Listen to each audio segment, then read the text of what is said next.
حيدة سر هذه اي اي قم يا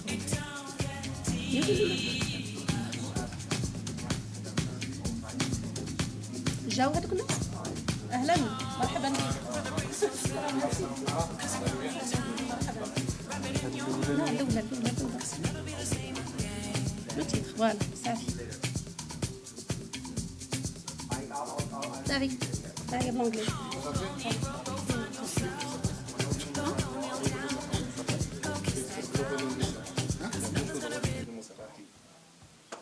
الو الله يرضي عليك ملي بدا مسيو مرزوق يفو لونسي لو لايف داكور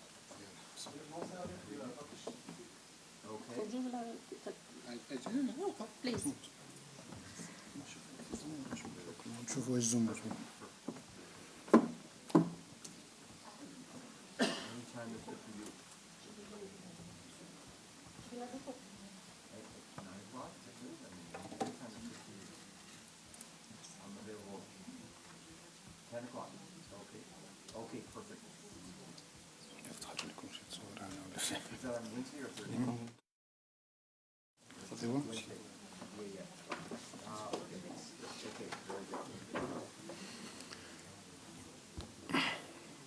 Okay, good morning, Mr. Secretary General of CGLU Afrique, Mr. Vice President of Academic Affairs at Akhawayn University, the representatives of different ministries, Minister of Interior, the Council of Rabat, different funding agencies, our invitees. Would like to start this ceremony for the award of the diplomas for our city management, Executive Master in City Management. And first, I will introduce Dr. Zarrouk, who will be the MC for this ceremony, and then she has the program. We will be honored to have her as our MC. And before we start, first, I would like to call for our student to get into the room. Please. So welcome our students coming to the room.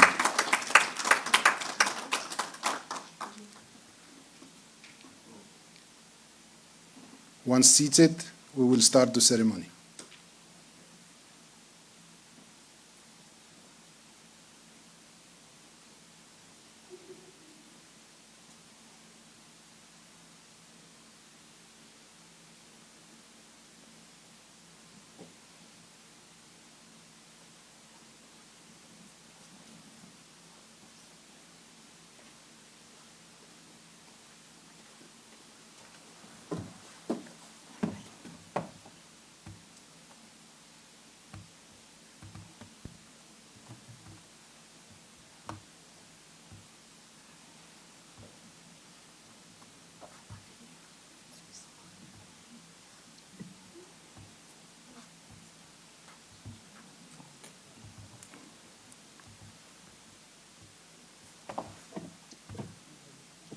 I would also like to welcome our colleague, partner, who participates in this program, and they're all online, so we'd like to welcome everyone.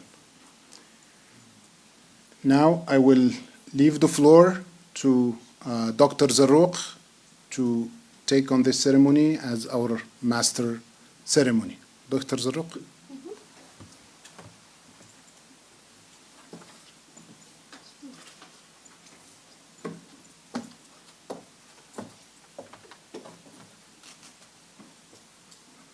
La caméra de l'université Akhawayn n'est pas démarrée. C'est bon? La caméra de l'université Akhawayn n'est pas démarrée.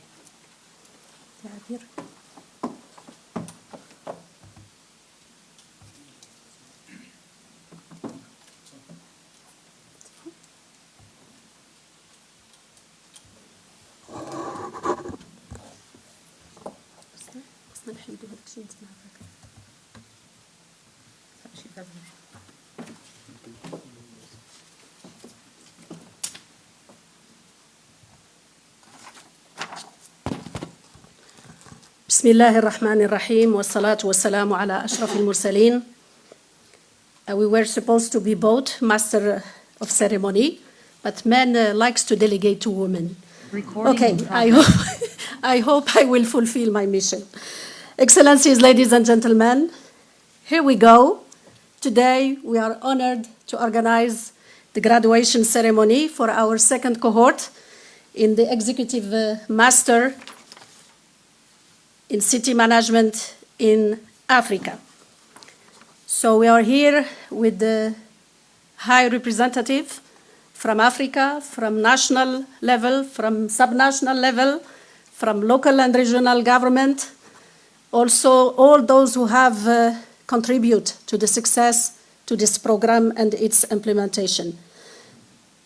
خير ما نبتدئ به أشغالنا حتى يبارك لنا الله تبارك وتعالى في أشغالنا آيات بينات من الذكر الحكيم.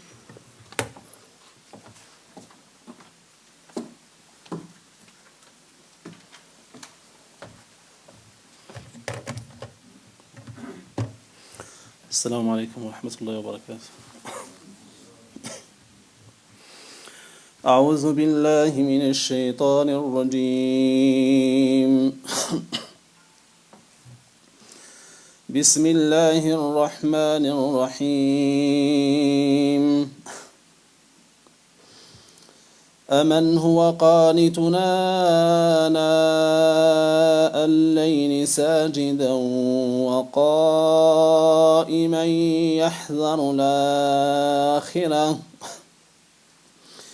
يحذر الآخرة ويرجو رحمة ربه. قل هل يستوي الذين يعلمون والذين لا يعلمون قل هل يستوي الذين يعلمون والذين لا يعلمون إنما يتذكر أولو الألباب. قل يا عبادي الذين آمنوا اتقوا ربكم قل يا عبادي الذين آمنوا اتقوا ربكم للذين أحسنوا في هذه الدنيا حسنة وأرض الله واسعة إنما يوفى الصابرون أجرهم بغير حساب يرفع الله الذين آمنوا منكم والذين أوتوا العلم درجات يرفع الله الذين آمنوا منكم والذين أوتوا العلم درجات والله بما تعملون خبير صدق الله العظيم.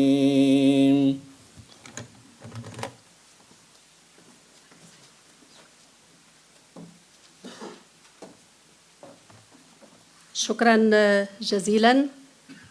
Ladies and gentlemen, the national anthem of the Kingdom of Morocco.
Excellences, Mesdames et Messieurs, nous avons un programme très riche en activités et en surprises. Et il y aura un moment d'ouverture officielle. Ensuite, on sera honoré d'écouter notre secrétaire général, M. Jean-Pierre Lambassi, qui va délivrer une conférence de clôture. Nous sommes honorés d'accueillir 2 keynote speakers.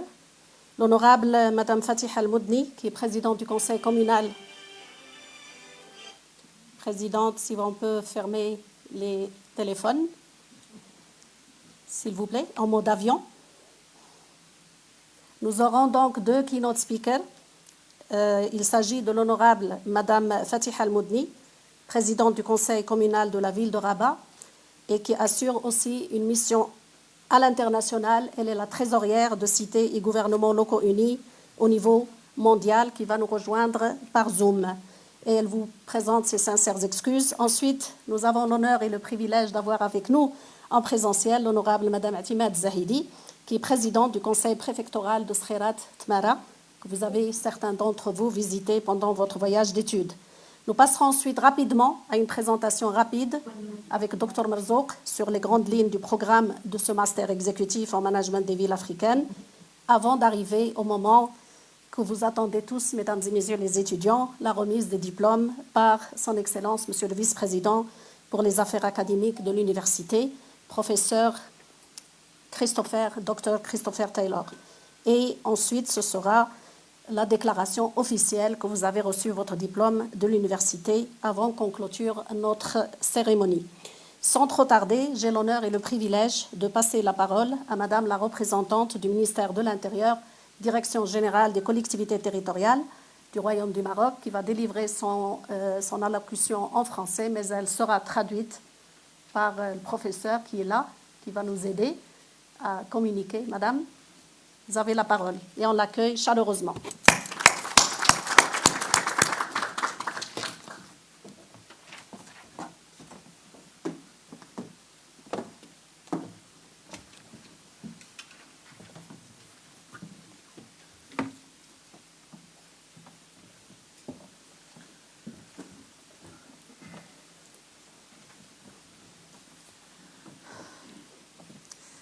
Mesdames et messieurs, bonjour. Il m'est très agréable de représenter la DGCT à cette cérémonie de remise des diplômes aux lauréats de la deuxième promotion anglophone du Master Exécutif en Management des Villes Africaines MEMVA 2, composé de 25 managers territoriaux. Madame, je vais vous suivre en d'accord. consécutif. En consécutif. D'accord. So, ladies and gentlemen, good morning. It gives me great pleasure to represent the General Directorate for Local Governments, DGCT, at this graduation ceremony for the graduates of the second English-speaking class of the Executive Master in African City Managements, MEMVA 2, made up of 25 territorial managers representing 11 African countries. Comme vous le savez, notre pays a placé la coopération Sud-Sud au centre des préoccupations de sa politique étrangère à tel point qu'on parle actuellement d'une stratégie africaine du Maroc grâce à la vision éclairée de notre souverain Sa Majesté le roi Mohammed VI, que Dieu l'assiste. As you know, our country has placed South-South cooperation at the heart of its foreign policy to such an extent that there is now question of an African strategy for Morocco, thanks to the enlightened vision of His Majesty the King Mohammed VI, may God assist him. En effet, et depuis plus de 2 décennies, les relations bilatérales avec les pays africains se sont considérablement développées.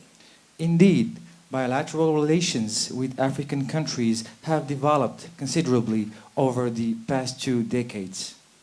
Pourtant, la nécessité de renforcer ces relations se fait sentir, notamment les relations de territoire à territoire, pour répondre aux besoins pressants des populations qui ne cessent d'augmenter devant la rareté des moyens. However, there is a growing need to strengthen these relations, particularly on a territory-to-territory basis, in order to meet the pressing needs of populations which are constantly increasing in the face of scarce resources. C'est pour répondre à ces besoins, le Royaume du Maroc, joignant l'acte à la parole, a mis en place en mars 2020 ce mécanisme innovant. To meet these needs, in March 2020, the Kingdom of Morocco put words into action by setting up the innovative Qu'est le Fonds africain d'appui à la coopération décentralisée internationale FACDI pour renforcer la coopération décentralisée Sud-Sud. the African Fund for International Decentralized Cooperation, FACDI, to strengthen South-South decentralized cooperation. En effet, ce fonds africain, qui est à son 4e appel à projet, vise à appuyer les actions ou projets initiés dans un cadre partenarial. Now, in its 4th call for projects, the African Fund aims to support actions or projects initiated within a partnership framework. Ayant pour principal objectif de faire rayonner davantage notre royaume sur le continent africain en permettant aux collectivités territoriales marocaines de transférer leur savoir et savoir-faire en matière de gouvernance territoriale.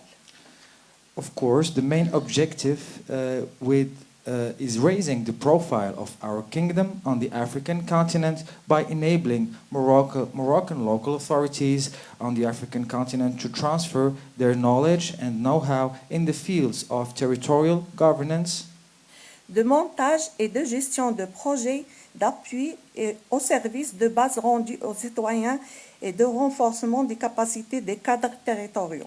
as well as project setup and management, support for basic services to citizens, and capacity building for local executives. En agissant en tant qu'interface et pourvoyeur de fonds entre les collectivités territoriales marocaines et leurs consoeurs africaines. By acting as an interface and provider of funds between Moroccan local authorities and their African counterparts.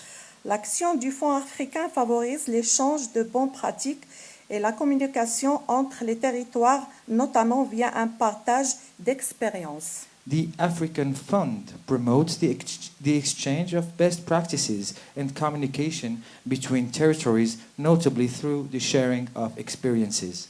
Mesdames et messieurs, Permettez-moi de vous faire un petit rappel des principaux résultats enregistrés suite au lancement des 4 premiers appels à projets afférents à ce fonds africain au titre de 2020, 2021, 2022 et 2023. Ladies and gentlemen, allow me to remind you of the main results achieved following the launch of the first 4 calls for projects under the African Fund for 2020, 2021, 2022 and 2023. En effet, 93 collectivités territoriales africaines relevant de 26 pays bénéficient actuellement de 94 projets ou actions touchant divers domaines d'intervention, notamment le renforcement des capacités des managers territoriaux.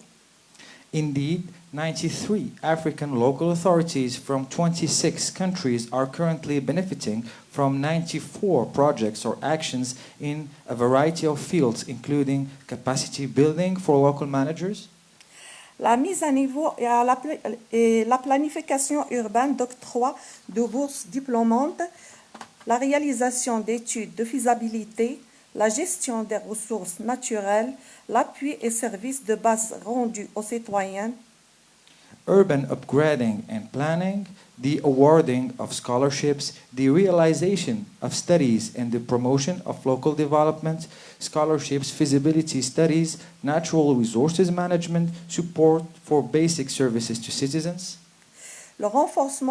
le renforcement institutionnel des collectivités territoriales, le développement de l'écotourisme et du tourisme durable, la digitalisation des administrations locales, la lutte contre la déperdition scolaire, l'employabilité des jeunes, etc.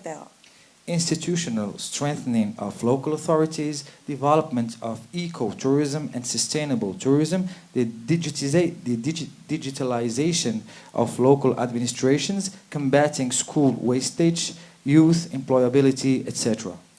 Le coût global de ces projets ou actions s'élève à plus de 223,8 millions de dirhams, dont 134,28 millions de dirhams au titre de la participation de ce fonds africain. The total cost of these projects and actions amounts to more than 223.8 millions of Moroccan dirham, of which 134.28 millions of Moroccan dirhams has been contributed by the African Fund. Soit 60% contre 67,14 millions de dirhams comme participation des collectivités territoriales marocaines sur leur propre budget. Representing 60% compared with 67.14 million Moroccan dirhams contributed by Moroccan local authorities from their own budgets. C'est donc un remarquable exemple de cette capacité d'innovation et de partenariat stratégique qui nous réunit aujourd'hui, et je ne doute pas que la démarche qui se concrétise grâce à ce fonds africain fera école sur l'ensemble du continent africain, voire même sur d'autres continents. It is therefore a remarkable example of this capacity for innovation and strategic partnership that brings us together today, and I have no doubt that the approach that is taking shape thanks to this African Fund will set an example throughout the African continent and even on other continents. Mesdames et messieurs, le 4e appel à projet lancé par le Fonds africain, clôturé le 1er mars 2024, a vu le dépôt de 46 demandes de financement pour la réalisation d'actions au projet visant principalement le renforcement des capacités des managers territoriaux. The fourth call, ladies and gentlemen, the fourth call for projects launched by the African Fund, which closed on March 1st, 2024, saw the submission of 46 funding applications for the implementation of actions or projects aimed primarily at capacity building for territorial managers, Le développement du tourisme durable, la transformation des produits de terroir, la formation professionnelle, les aménagements hydro-agricoles, la création d'activités génératrices de revenus au profit des populations locales, l'employabilité des jeunes, l'aménagement urbain, etc. The development of sustainable tourism, the processing of local products, vocational training, hydro-agricultural developments, the creation of income-generating activities for the benefit of local populations, youth, employability, urban development, etc. Dans ce sens, 43 bourses de formation à l'université Al-Akhawayn ont été accordées dans le cadre des 3 premiers appels à projets du FACDI, 16 dans le cadre des 2 premiers appels à projets, qui est 27 dans le cadre du 3e appel à projet. To this end, 43 scholarships for training at Al-Akhawayn University have been awarded under the first 3 calls for projects issued by the FACDI, 16 under the first 2 calls for projects, and 27 under the third call for projects. 21 bourses seront accordées dans le cadre du 4e appel à projet, soit un budget global du programme pour les 4 appels à projet d'environ 8,5 millions de dirhams. 21 grants will be awarded under the fourth call for projects. The total program budget for the fourth call for projects is approximately 8.5 million Moroccan dirhams.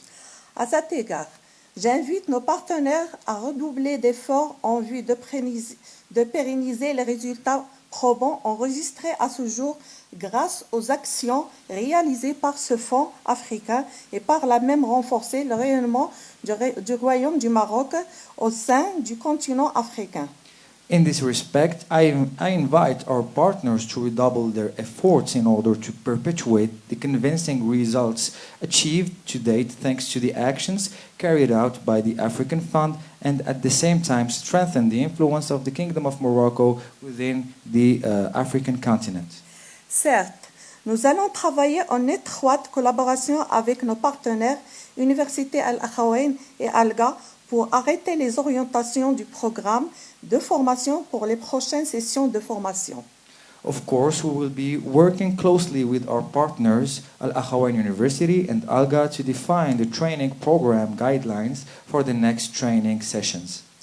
Enfin, je tiens à remercier les collectivités territoriales marocaines partenaires qui ont parrainé ces bourses formation à travers le FACDI, le Conseil régional de Rabat-Salé Kénétra, le Conseil préfectoral de Rabat, le Conseil préfectoral de Salé, le Conseil préfectoral de Skhairat Mara, le Conseil provincial de Oued Dahab, le Conseil provincial de Sidi Ifni, le Conseil communal de Rabat, le Conseil communal de Moulay Abdallah, le Conseil communal de Youssoufia, le Conseil communal de Marrakech, le Conseil communal d'Essaouira et autres.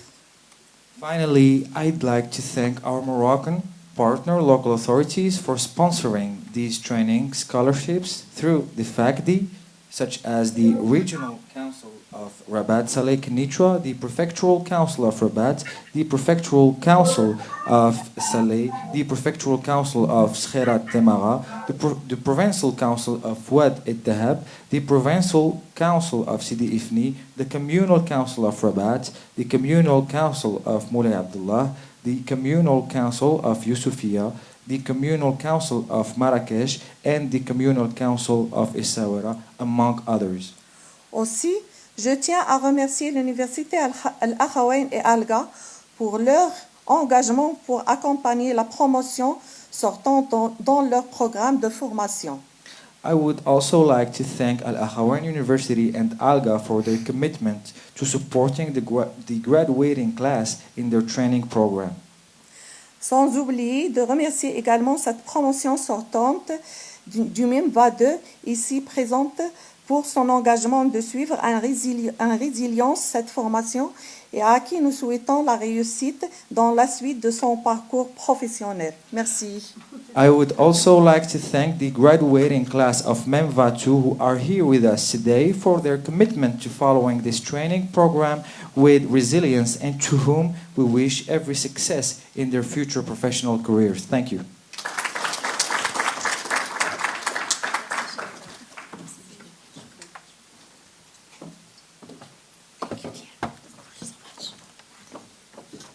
شكرا جزيلا سيدتي على هذه المداخلة وهذا الخطاب القيم الذي يبرز أهمية التعاون جنوب جنوب على المستوى الإفريقي، وشكرا على الثقة وعلى الدعم.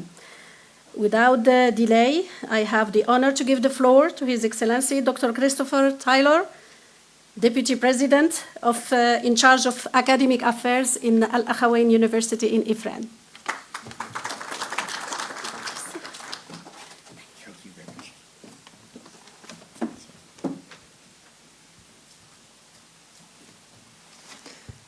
Assalamu alaikum, everyone. Welcome to this ceremony, and I'd like to first say a few words of thanks to key people who and institutions that have made this program, this very successful program, which I think is really becoming a model. Their help in making it possible. So I'd first like to thank the Ministry of Interior for their support and leadership in this program. I'd like to thank Mr. Jean-Pierre Mbassi, who's with us today, again, the Secretary General of the CGLU, Afrique. I'd like to thank, of course, the President of the Provincial Council of Ifrane, who is with us, I think, and the local and provincial and regional funding institutions, and there are many of them. You heard some of them in a minute ago, for their very important support for this program. I'd like to also thank two people who have really made this program, and I think all of the students, will recognize immediately the work that they did to make this program a reality. I'd first like to thank Dr. Zarouk for her as the academic leader of ALGA, and so if we could just give her a round of applause. Thank you. And also to Dean Marzouk, who has been playing really a central role in envisioning this program and making it a reality. So I'd like to thank Dean Marzouk for his leadership in this program.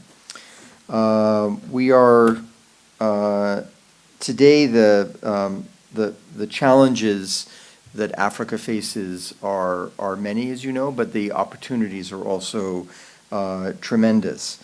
And all of you will really be at the front, on the front line of making. And I think the future really is in Africa. That's everybody is saying that Africa is the future, and all of you will really be on the front line. And I think your participation in this program, I hope, will help prepare you for the leadership role that you will be playing over the next several decades. By 2050, which is not very far away, it's 25 years from now, Africa's population will double. And by 2030, if it's not already true, I think it may already be true, I've seen conflicting numbers, but 50%, half of Africa's population will be living in cities. And that's compared to only 20% during the independence period. So it's a massive transformation that's underway. And as leaders in city government, city and local government, you will all be leading this tremendous transformation. And these realities of the doubling in size of population, the growing concentration of population in cities, really places an importance on building sustainable cities across Africa for the 21st century and beyond. Now, Africa has a number of advantages that we cannot forget. For example, Africa has some of the best renewable power resources in the world. Approximately 60% of the world's solar power resources are in Africa. And of course, energy is incredibly important for progress in the future. And that's 250 times as much power.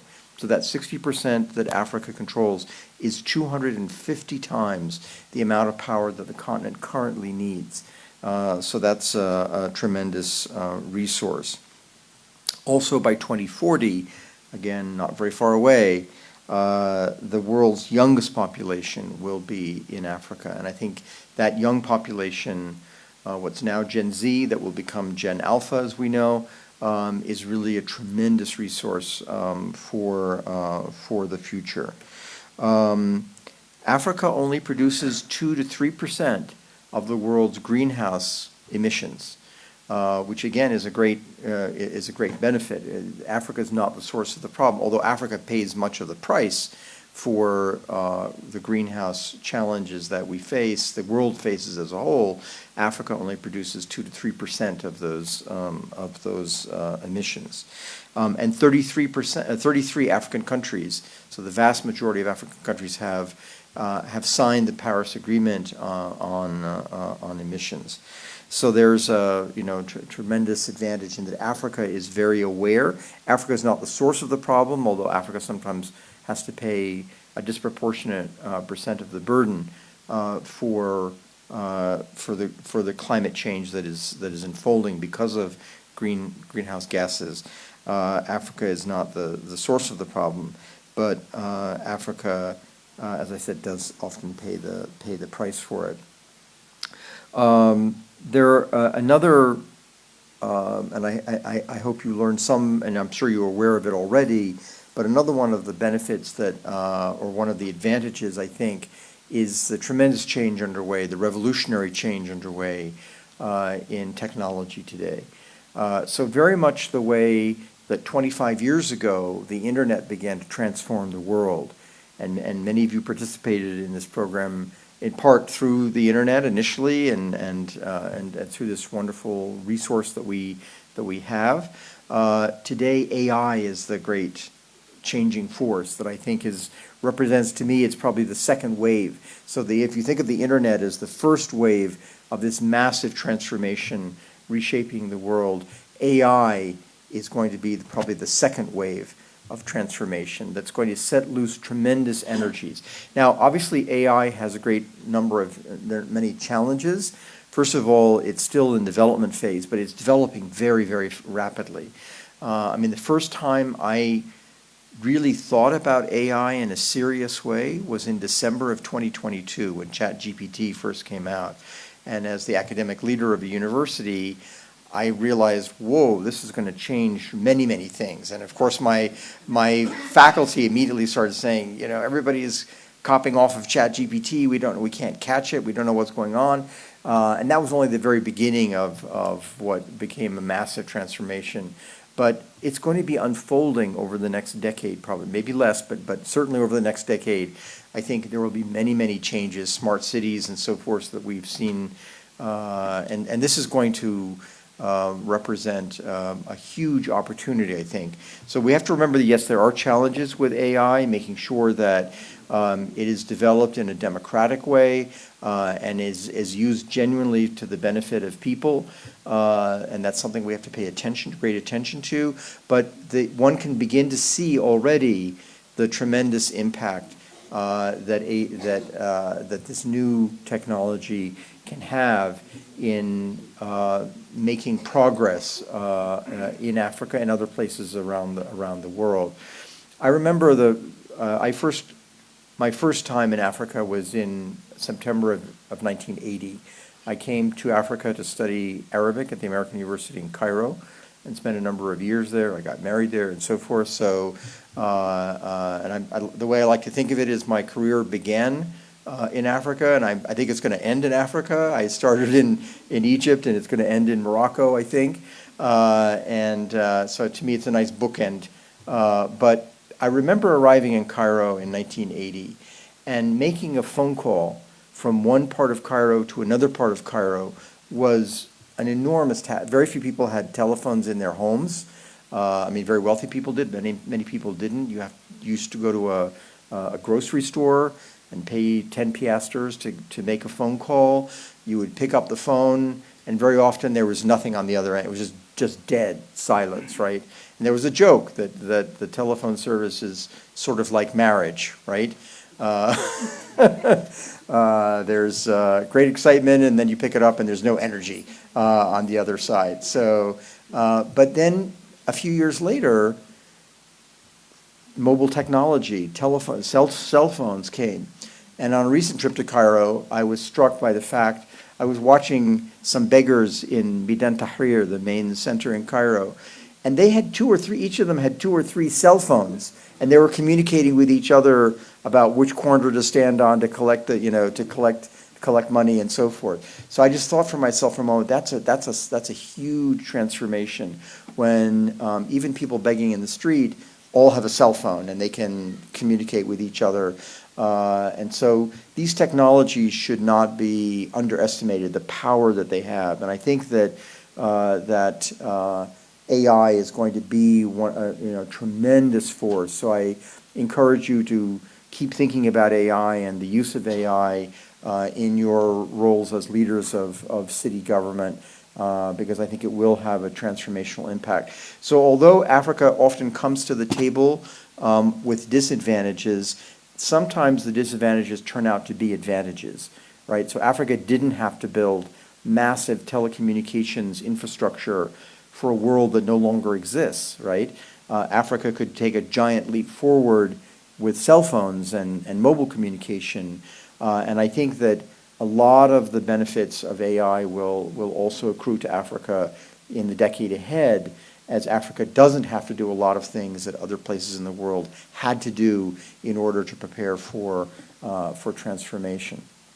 So I think that, again, this program, and there's 27 of you in this program, in this edition of the program, representing 11 different countries across Africa. And one of the wonderful things that I've witnessed here at AUI is, again, very much in line with Morocco's commitment to alignment with Africa and to being really a partner with other African countries, is seeing programs like this program, where it's not other people doing for Africa, it's Africa doing for itself, and taking the leadership. And nobody knows better what Africa needs than Africans do.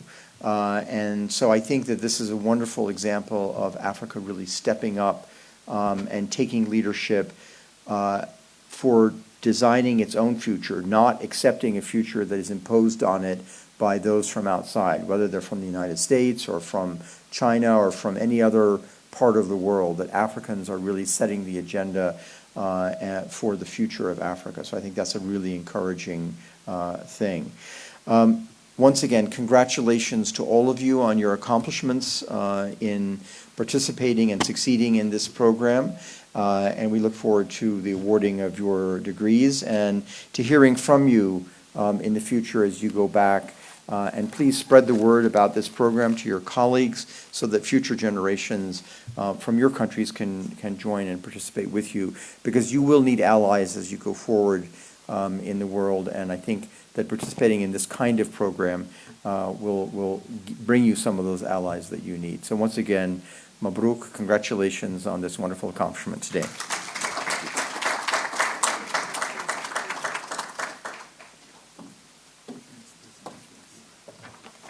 Thank you very much, Dr. Taylor, for this inspiring speech.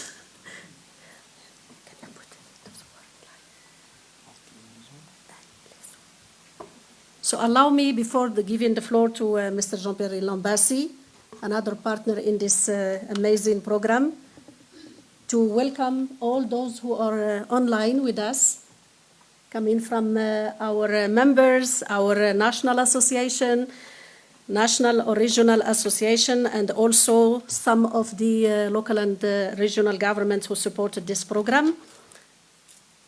And also to welcome a huge delegation coming from Burkina Faso, led by His Excellency, the Director General of Local Government in Burkina Faso. Si vous pouvez vous lever, voilà. Nous sommes ravis aussi d'accueillir Son Excellence, Monsieur l'Ambassadeur de Djibouti. Soyez le bienvenu, avec d'autres de ses compatriotes. Nous sommes ravis d'accueillir Madame Atimad Zahidi, présidente du conseil préfectoral de Skhairat Mara, en personne. Madame la vice-présidente du conseil préfectoral de Rabat, qui assure également la présidence de l'Association marocaine des présidents des conseils préfectoraux et provinciaux. Soyez la bienvenue, madame. Et j'espère qu'il y a aussi d'autres partenaires et d'autres intervenants dans ce master qu'ils soient les bienvenus. J'ai l'honneur maintenant et le privilège de donner la parole à M. Jean-Pierre Elambassi, qui est secrétaire général de CGLU Afrique, pour dire un mot de bienvenue, mais surtout de délivrer une conférence pour notre deuxième promotion. Monsieur le secrétaire général. If you wish to gain time, you can say hello to everyone and then you move to the conference, because it's just after. It's up to you.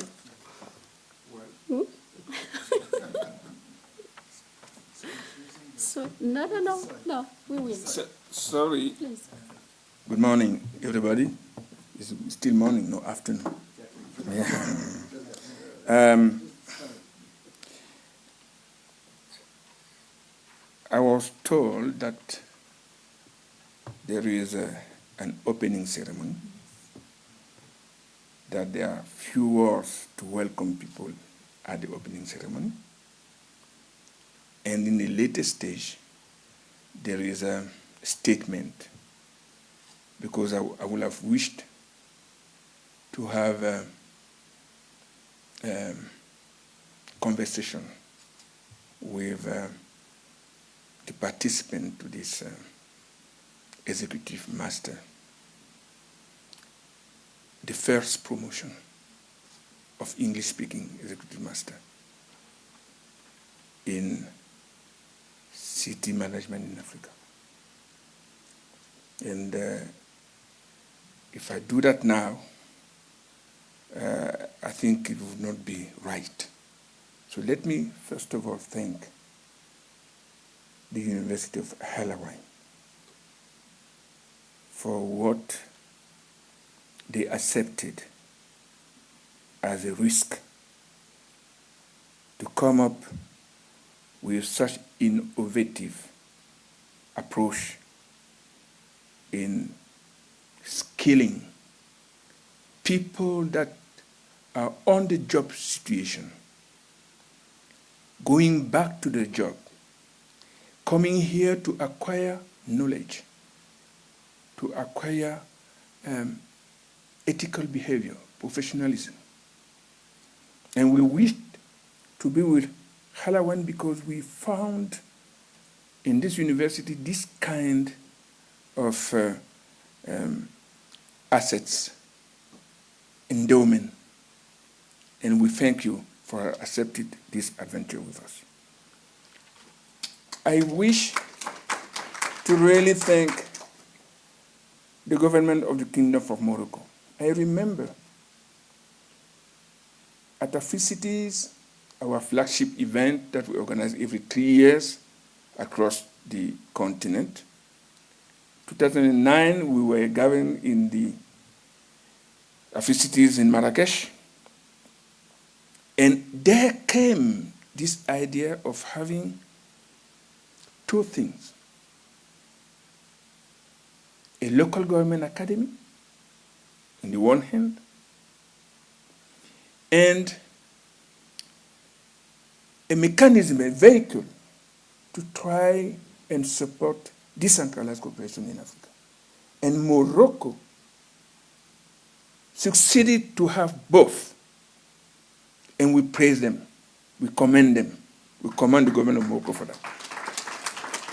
And we wish that other countries in the continent take example, because we think that Africa will unite if Africans meet.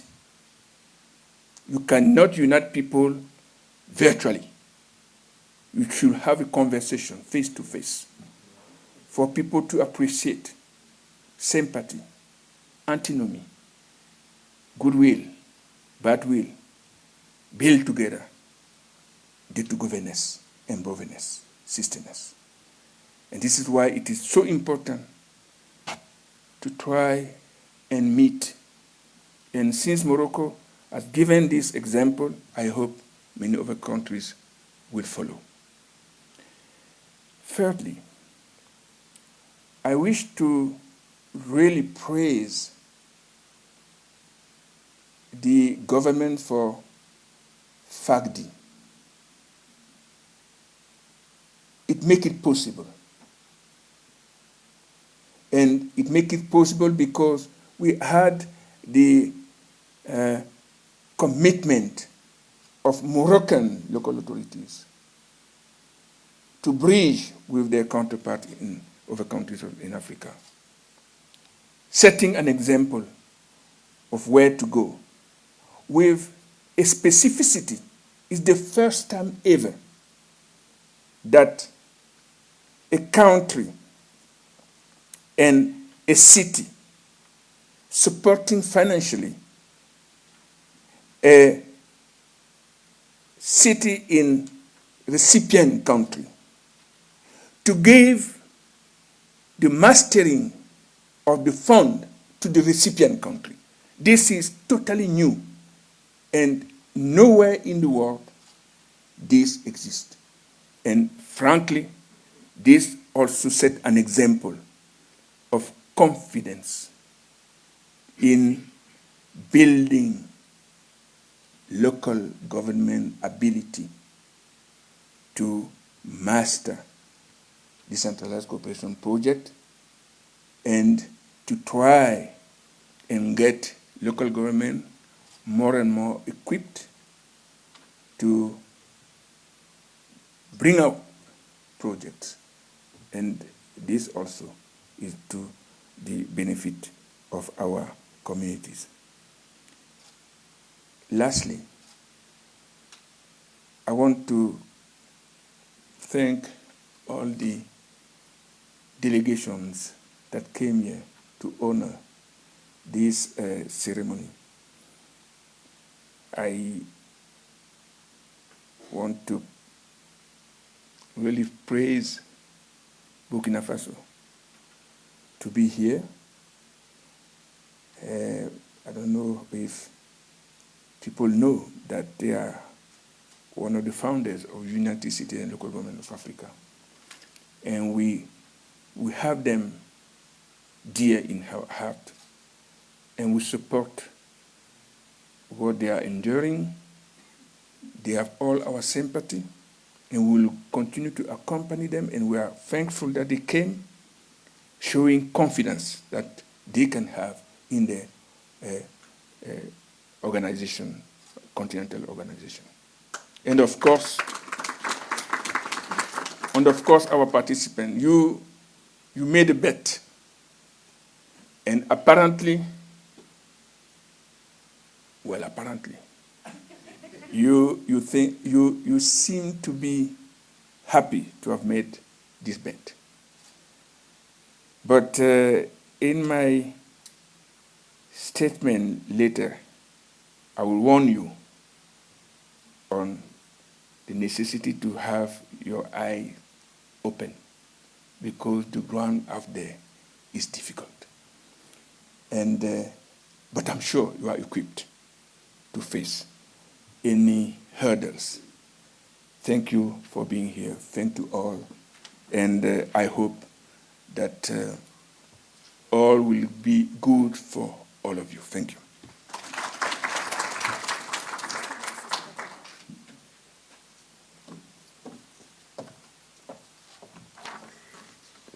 So we will have a small change in our agenda, but to listen again to Mr. Jean-Pierre Elombassi by our second cohort.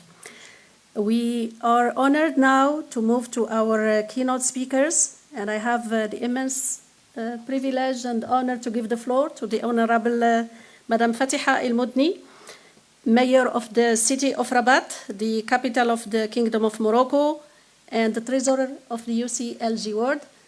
Honorable President, are you here with us? Can you hear me? Thank you, Doctor. The floor is yours, Madam. Thank you.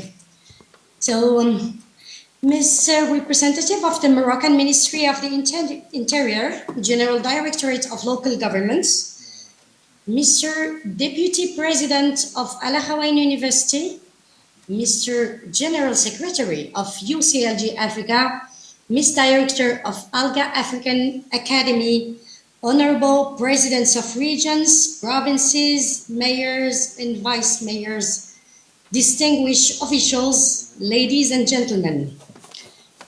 I am honored and delighted to respond today to your invitation as a keynote speaker and participate in the graduation ceremony of the Executive Master in City Management in Africa.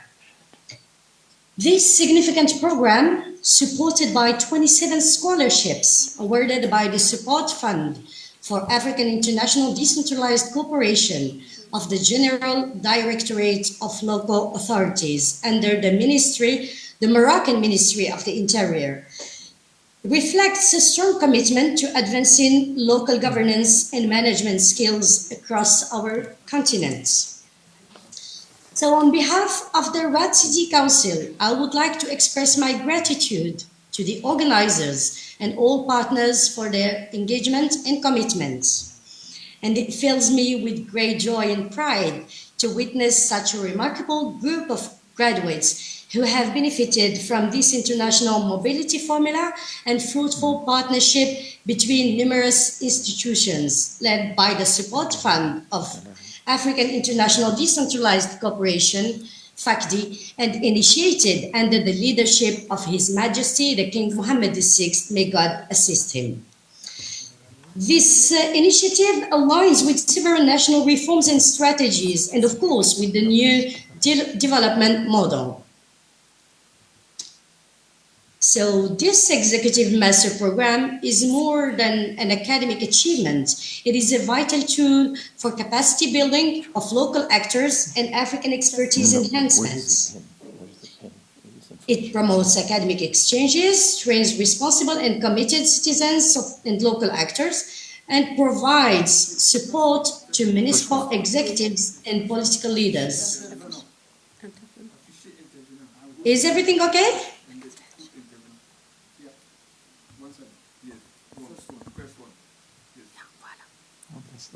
We're hearing you, yes. Okay.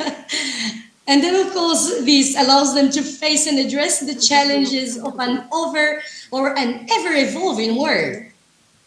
So, as I said, this initiative also highlights Morocco's dedication to fostering innovative partnerships, advancing participatory governance, and contributing to acceleration of the SDGs as part of the 2030 Agenda and global agendas. So our collective aim is to achieve inclusive, sustainable, and resilient socio-economic development throughout Africa. Allow me, ladies and gentlemen, to address the graduates. Dear graduates, your successful completion of this program with esteemed institutions like Akhawayn University and ALGA, known for their rigor, their scientific demands, and their educational ambition, is a testament to your hard work and dedication. And this graduation ceremony is not only a celebration of your academic achievements, but also a reflection of the strong and growing partnership between Moroccan and African cities. Today marks a significant milestone in your lives and heralds a hopeful and promising future. You do embody the outcome of a very rich and historic cooperation, aligned with strong ties of friendship and close collaboration between Moroccan and African cities, aimed to reinforce our strong and bold policy of South-South cooperation, focused on efficiency and performance towards a new and prosperous Africa. As you do step into your new roles as leaders and local governance experts, remember that you are the embodiment of a rich and historic cooperation that strives for efficiency and progress. You carry with you the responsibility of upholding and enhancing the distinguished partnership by representing it with excellence and integrity. You represent the new generation of leaders and responsible actors, rich with a broad knowledge of territorial management and local governance. and I am confident that you will honor your African countries.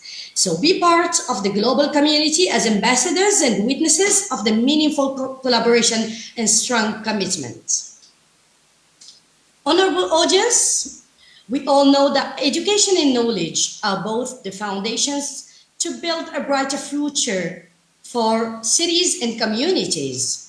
And Rabat's prominence is reflected by its status as a hub for education and culture, with events like the Book Festival and well-known institutions such as Al-Irfan University City and prestigious universities like Mohammed VI University, among others. And additionally, its esteemed high schools and cultural institutions, such as the National Library and the Archives of the Kingdom, further highlights its dedication to science and learning.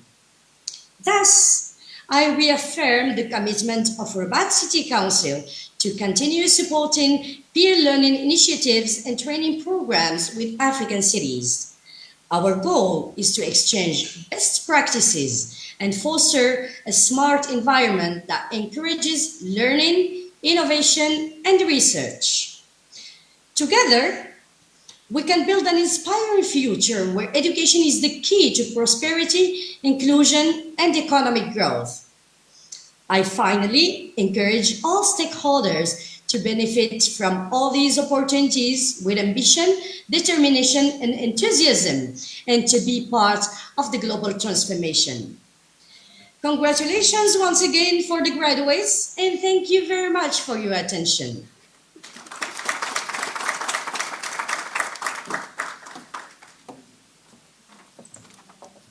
Thank you so much, Honorable President, Mayor of the City of Rabat.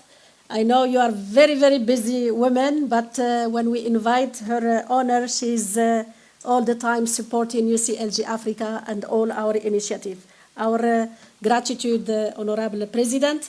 And now I have the privilege also and the honor to give the floor to Honorable Madame Atimad Zahidi, who is here with us in Ifrane, President of the Prefectural Council of Skhirat Tmara, one of the sponsors of this program. Madame, the floor is yours.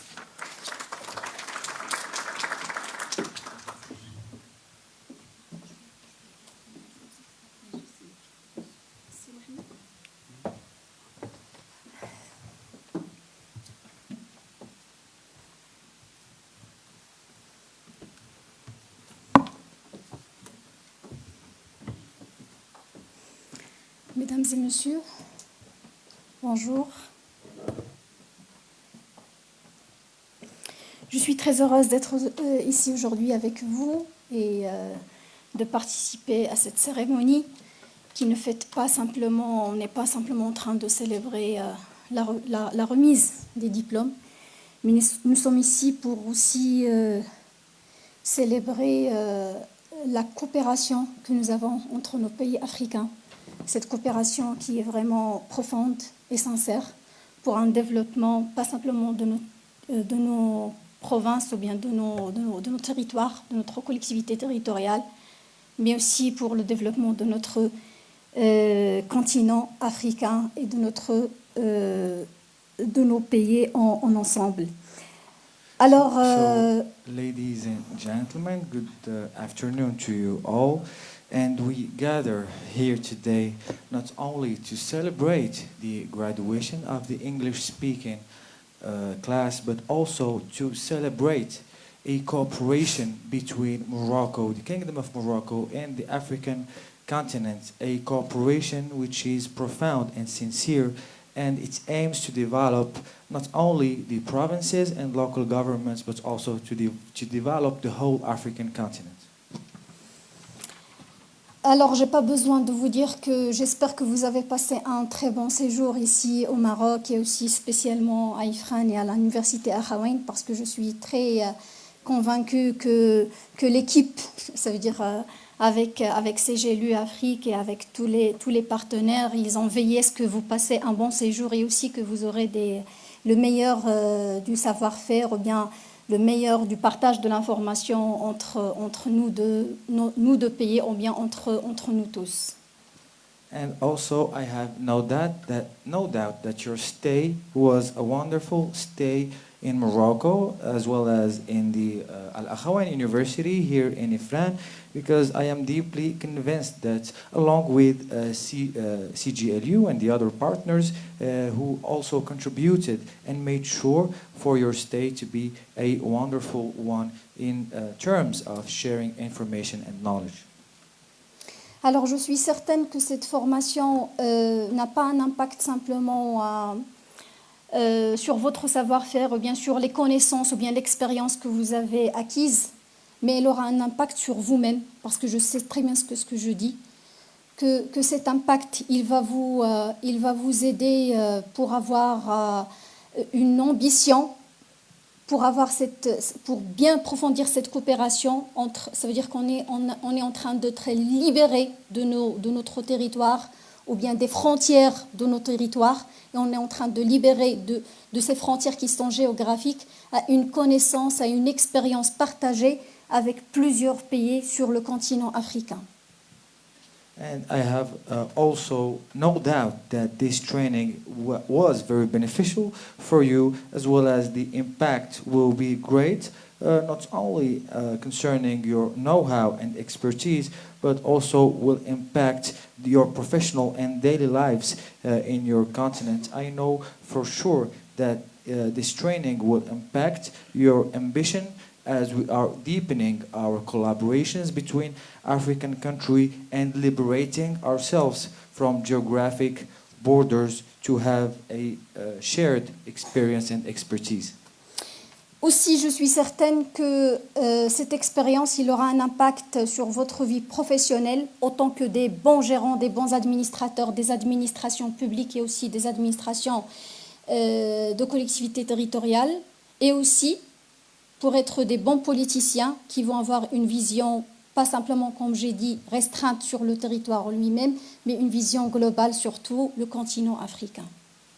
And I am also certain that this training will also impact you to be a good managers at the level of public administrations and local governments, and also for you to be good politicians having a global vision. Alors là, je vais parler du sujet. Donc, quand je demandais à Madame Zarrouk sur quoi je dois parler, surtout qu'on avait une perturbation hier, car on avait un événement un peu tragique.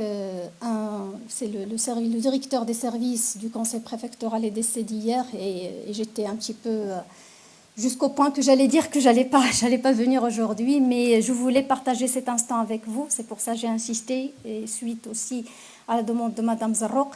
Elle m'a demandé de parler sur la bonne gouvernance. And also, I was trying to find the subject on which I'm going to develop during this ceremony, and I also asked Dr. Zarrouk beforehand on the subject to choose in order to develop during the ceremony, since we had a perturbation yesterday, a tragedy with the loss of the Director of Services at our Prefectural Council. So it was a tragedy, and I've decided nonetheless to come and share this moment for you along with Dr. Zarrouk's invitation. Alors, avant de parler de la bonne gouvernance, surtout pour les collectivités territoriales, dont je suis une présidente, maintenant ça fait 3 ans, sur la collectivité territoriale de Skhera Tmara. Bien sûr que quelques-uns connaissent parce que nous avons une collaboration, une coopération sur des projets B2B, ça veut dire entre Skhera Tmara et je pense là ici Gambia. C'est un projet toujours sur le projet FACDI dont Madame la représentante du ministère de l'Intérieur, elle vous a expliqué. So my subject today will be on the good governance. As you may know, I have been working as a president in local governments for 3 years in the Skhera Tmara region, and we have collaborations and partnerships on several projects, what we call B2B projects, between our Skhera Tmara region and l'AIC Gambia. Alors, là, le système, je pense que vous l'avez déjà vu, ou bien je vais le rapprocher de ma vision politique, qu'actuellement nous avons un système qui travaille en harmonie entre l'autorité locale qui est supervisée par le ministère de l'Intérieur et les collectivités territoriales qui sont des élus représentés par les élections selon la démocratie participative. So I will try to give you an overview about the system here in Morocco, of course with a political vision. So our system in Morocco works in harmony between local governments under the supervision of the Ministry of Interior and local collectivities. Parce que c'est un système qui doit être franchement bien étudié, parce que j'avais déjà dit dans des cérémonies et aussi dans des occasions internationales que c'est un système qui a bien réussi à créer cette harmonie et qui a bien réussi à créer une maturité de gestion territoriale. And of course, this system should be well studied, as I have said in many and numerous occasions. It is a system successfully put a harmony and maturity between the different intervenants. Cette maturité, elle a permis aux établissements, dont les collectivités territoriales font partie, à créer aussi un système de gouvernance par l'institutionnalisation des process. Maintenant, nous avons des process selon les lois, selon ce travail harmonieux entre l'autorité locale et entre les collectivités territoriales.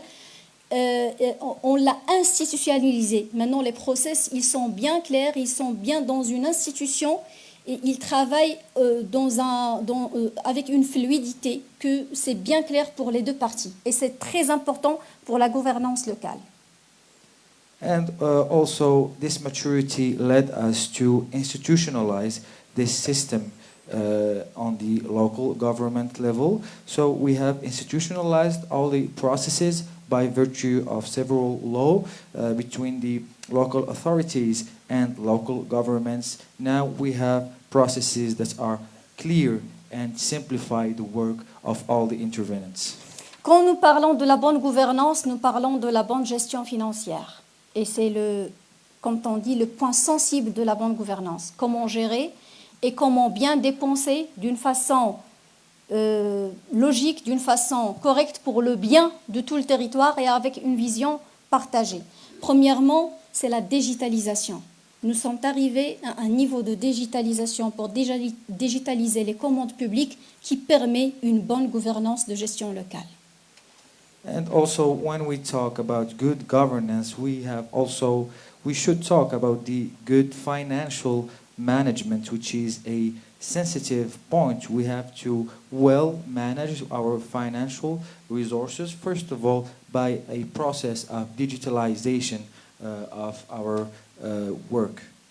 C'est vrai qu'il y a une grande résistance à cette digitalisation, que nous sommes en train de travailler toujours en collaboration et en harmonie avec l'autorité locale, avec le système du ministère de l'Intérieur pour la passer d'une façon correcte et l'instaurer sur tous les systèmes et sur toute l'hierarchie administrative des collectivités territoriales.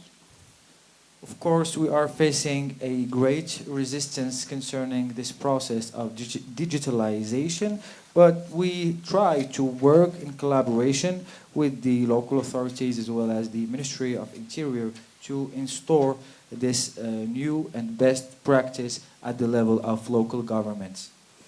Et le troisième point, je peux dire le dernier pour la gouvernance locale, c'est la spécialisation.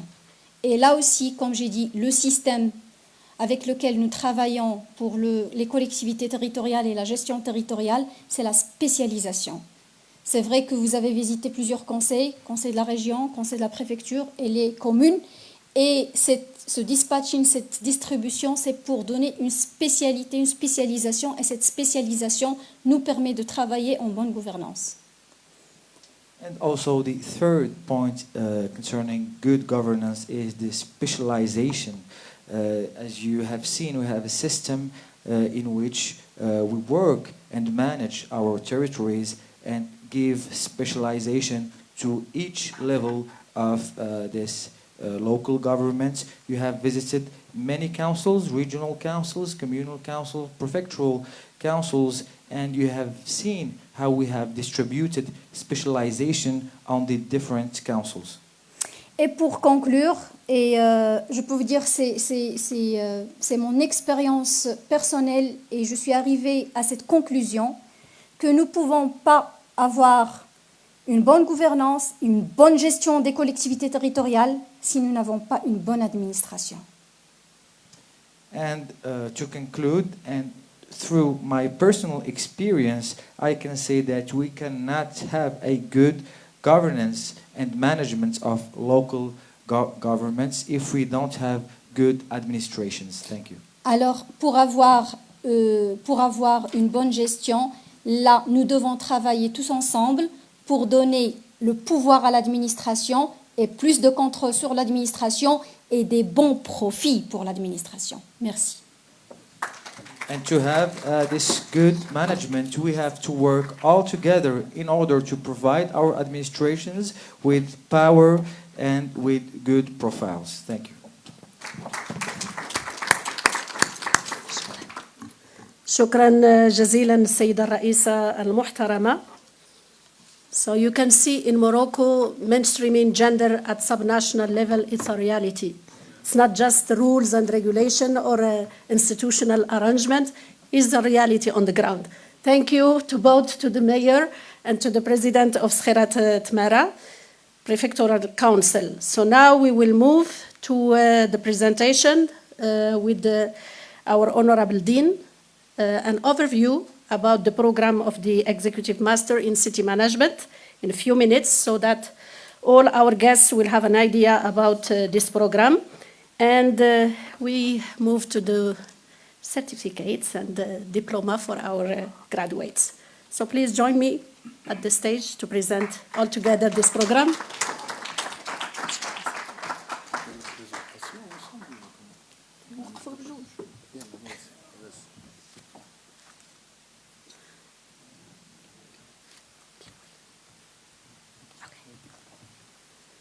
To succeed in preparing and implementing this amazing program, we need to join efforts. So it was done by two institutions. First of all, an academia from the Kingdom of Morocco, namely the University of Akhawayn, represented here by the Honorable Dean, Mr. Dr. Abdelkarim Marzouk, and by ALGA Academy of UCLG Africa. We have worked hand in hand for so many months, weeks, days, and nights. And also two ladies, one from Al-Akhawayn is, please come again, Miss Jihad Mandin. And another lady from Tunisia, she's in UCLG Africa online, and she's here, Miss Abir Ashour. So they are behind the scene, but they are the ones who make this program a reality. Thank you, dear Jihad, and thank you, dear Abir, and also the female touch. So, thank you. We will now present to you, first of all, the context of this program, its objective, the target people, how we build this strong multi-actors and stakeholders program and partnership, the budget allocated. I will give the floor to the Honorable Dean to present to you the pedagogical content, the faculty mobilized, and a last surprise. So, first of all, allow all of us to share that this program is deeply inspired and guided by the royal orientation of His Majesty King Mohammed VI. May God protect him and assist him. He had the honor to say in the African Union Summit in 2017, I'm quoting His Majesty, "My vision of South-South cooperation is clear and constant. My country shares what it has without ostentations." It's very inspiring royal orientations. It is also to support the implementation of the Global Agenda 2030 for the world we want, supporting the implementation of the African Agenda 2063 for the Africa we want, and also altogether our engagement both in DGCT of the Ministry of the Interior of the Kingdom of Morocco, UCLG Africa, Akhawayn University, and all their partners to invest in the human capital of the local and regional government and their network. Of course, we are here also to implement and better implement the SDG 17, who is calling to work in partnership with diverse actors and stakeholders to promote, by promoting South-South cooperation and partnership through decentralized cooperation. And using decentralized cooperation, it is not usual using decentralized cooperation to empower human capital at subnational level. And we are building on a first experience, good practice, and milestone. This is the first cohort who was graduated from the university. It was in January this year. 18 territorial managers coming from 8 French-speaking countries. One of them was from Burkina Faso, in fact, and from Mauritania.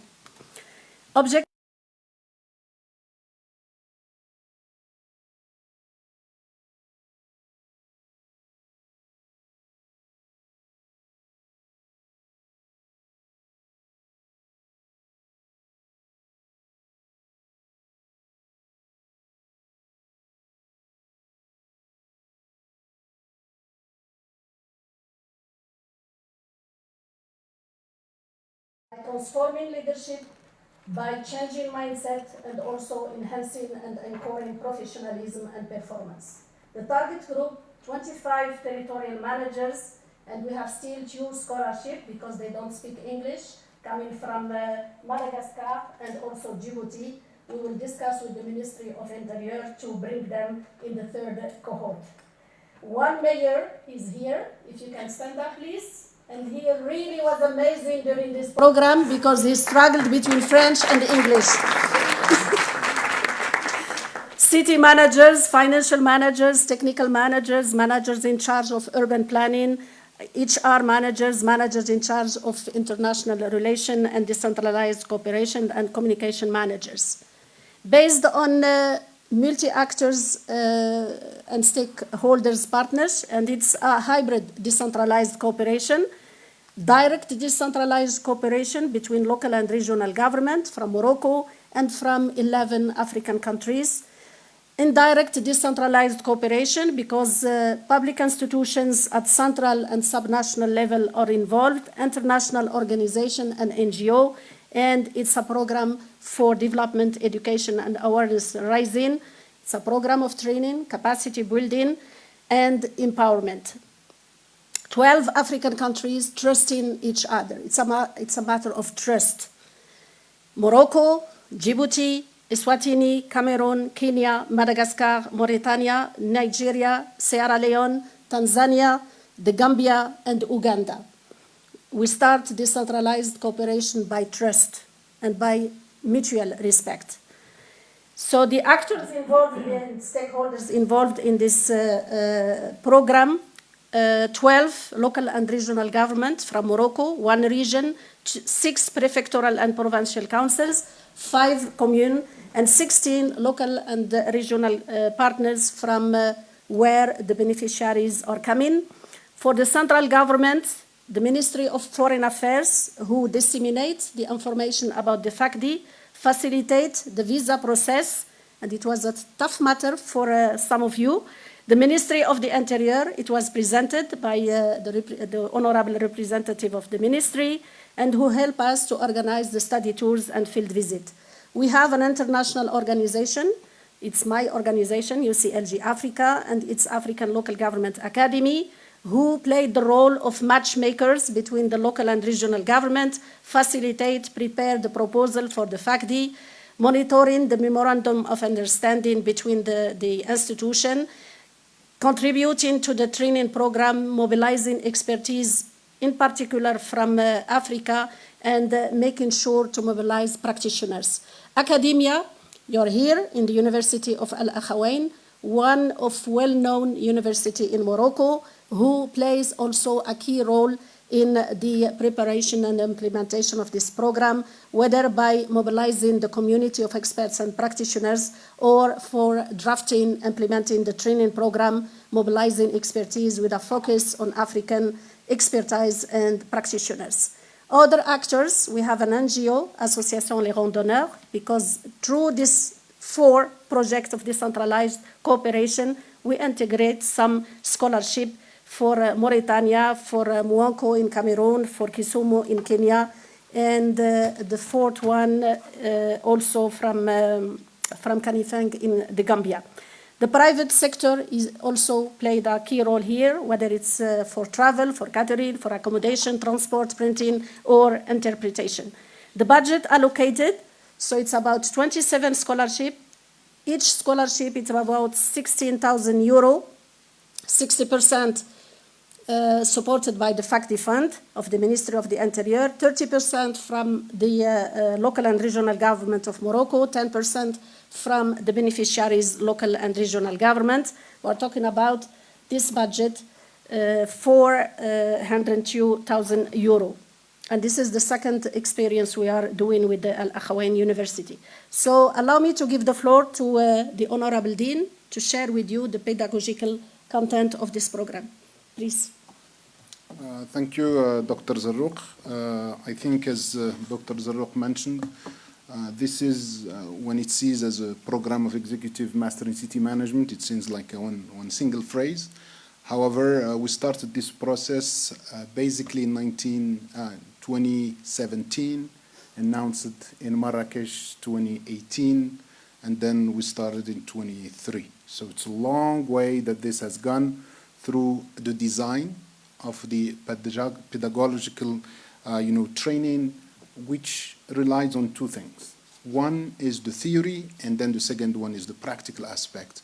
As you know, the practitioners, and you have heard our colleagues who gave the speech about territorial management. Here we're talking to professionals. We're not talking to students, undergrad, grad students, but we're talking to professionals. Those professionals come with a background, and we made sure that we're bringing the faculty who will teach in this program exactly to their expectations in terms of knowledge, in terms of experience, in terms of sharing experience, and in terms of opening minds on how to work through this process. So it was designed as any other program. You know that this program is accredited through the accreditation that Akhawayn University received. We started in 2017 with 5 years accreditation, then 10 years accreditation program, means that you can go anywhere on the planet basically to continue your study as a PhD candidate. Of course, I'm not pushing you to go there because you need to pay back what people pay for you. So you need to work hard in your countries, but you have that possibility in the future if you retire early, if you choose to retire. So that just what kind of diploma that you are getting at the end of the day. So the program is designed as any other program in typical American universities with 10 courses. Each course is 40 hours. These are just details that you need to know. But what you need to know is that we have 10 courses. They're all required. Each one is 40 hours. So our students who are sitting today here, they have completed 450 hours in 2.5 months. That's 9 hours a day.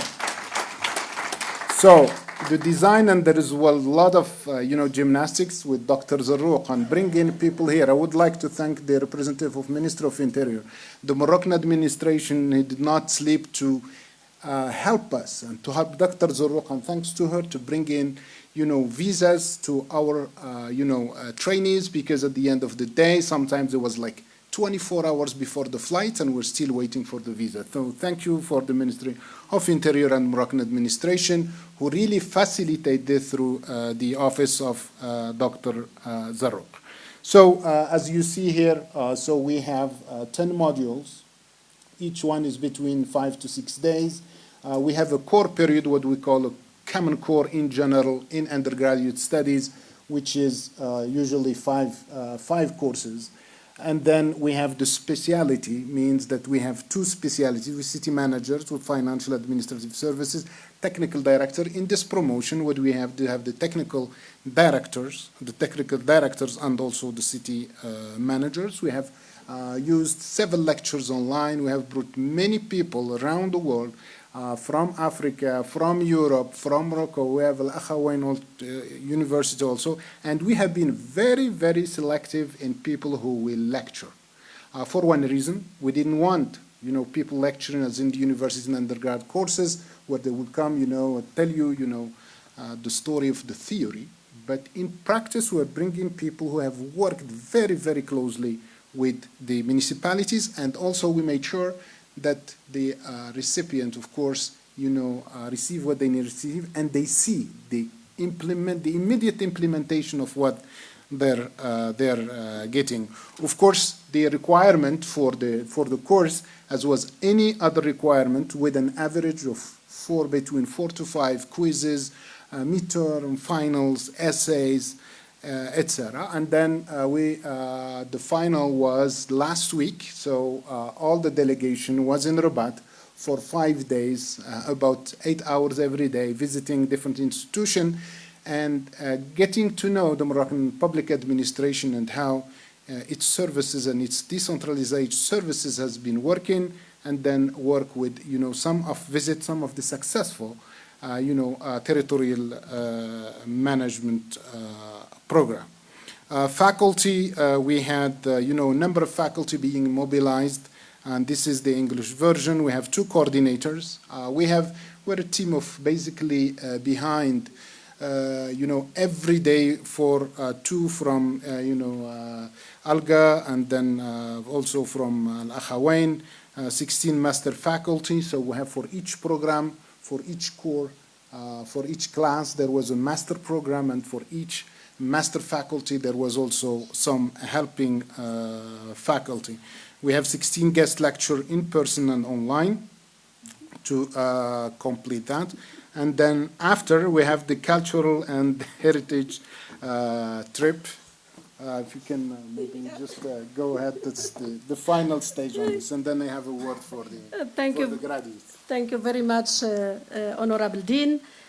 We make also sure during your stay here in the Kingdom of Morocco and in Ifrane and during your field visit to understand that culture and heritage are key lever for solidarity, for brotherhood and for friendship.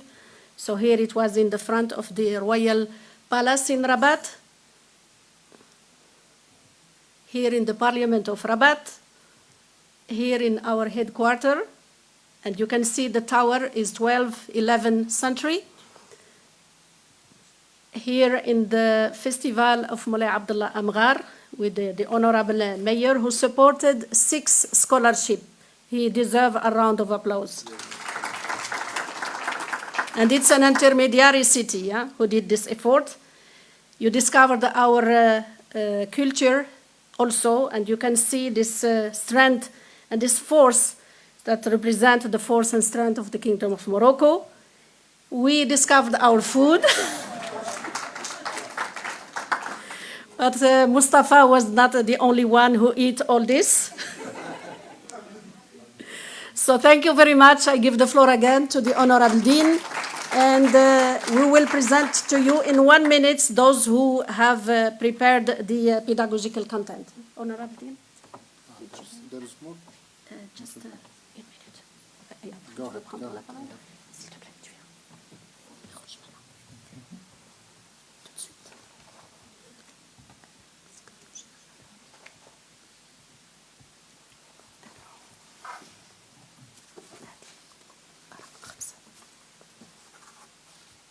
Nous devons être reconnaissants à toutes celles et ceux qui ont permis à ce programme, comment on défile? Ce qu'on appelle dans le jargon de l'université de faculty. So, on a eu l'honneur tous les deux de coordonner ce programme, Monsieur le doyen et moi-même, pour depuis la préparation du programme jusqu'à son évaluation. Comme Master Faculty, Dr. John Marie Kauzia de l'Ouganda, et c'est un ancien fonctionnaire des Nations Unies.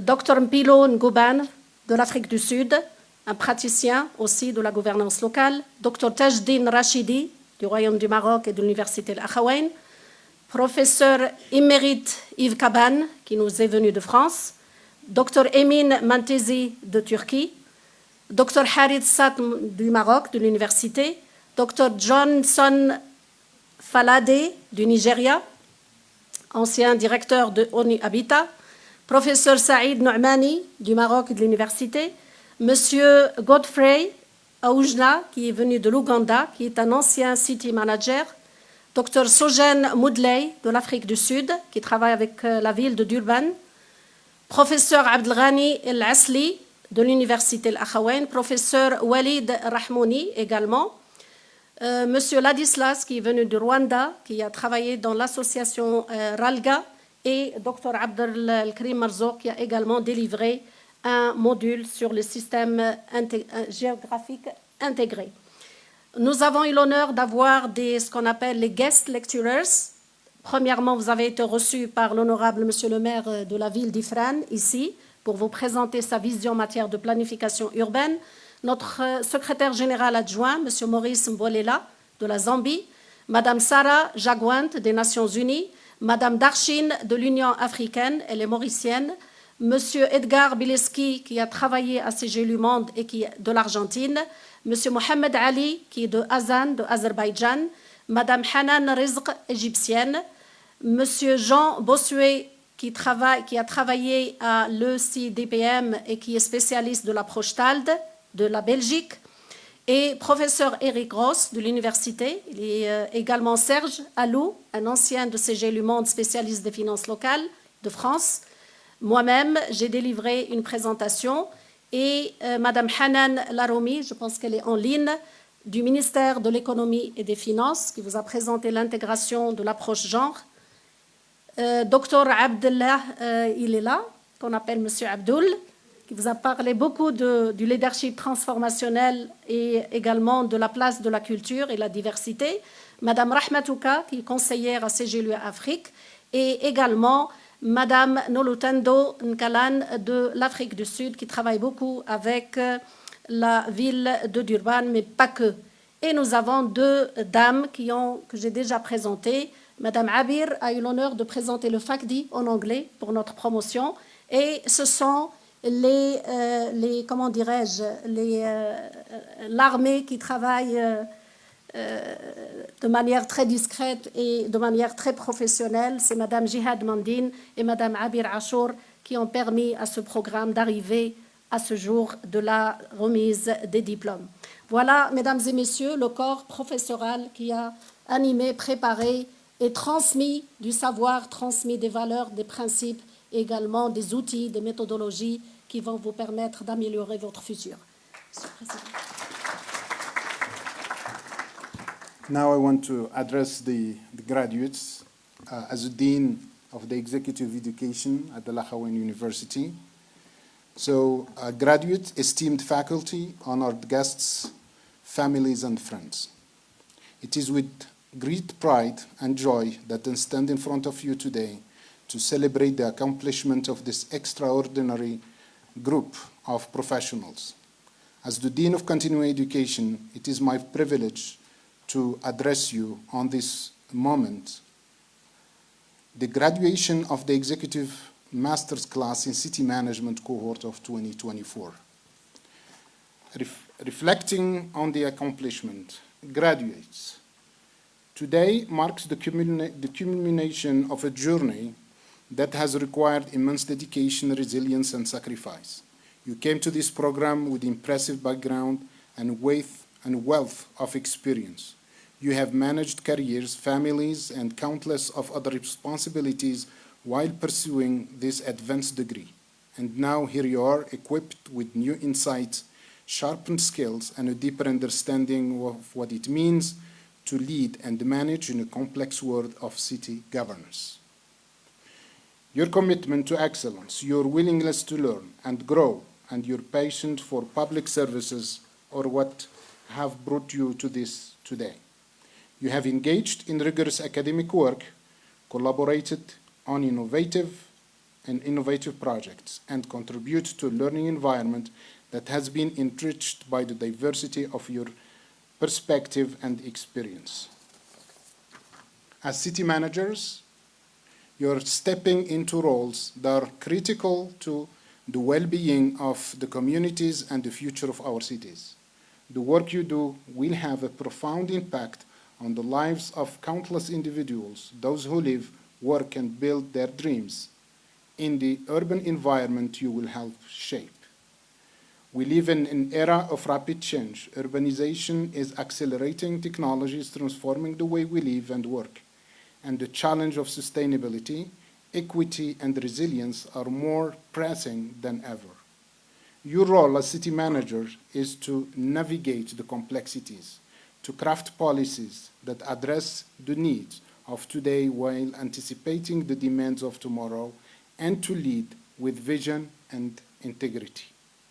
You're the architect of the future of our cities, whether it's managing infrastructure, fostering economic development, or ensuring that our urban environments are inclusive and just. The work you do will determine the quality of life for millions. This is not small responsibility, but I have every confidence that you're prepared to meet it. As you celebrate your achievement today, I also want to acknowledge those who have supported you on this journey. To the families, friends, and colleagues who encouraged and stood by our graduates, thank you. Your support has been invaluable, and today's success is as much yours as it's theirs. To our faculty and staff, thank you for your dedication to these students. Your mentorship, your expertise, and your passion for teaching have helped shape the leaders we honor today. Graduate, as you leave here today, remember that your education does not end with the conferral of your degree. The challenges and opportunities you will encounter as city manager will require you to continue learning, adapting, and innovating. I encourage you to remain curious, to seek out new knowledge, and to build on the foundation you have established here.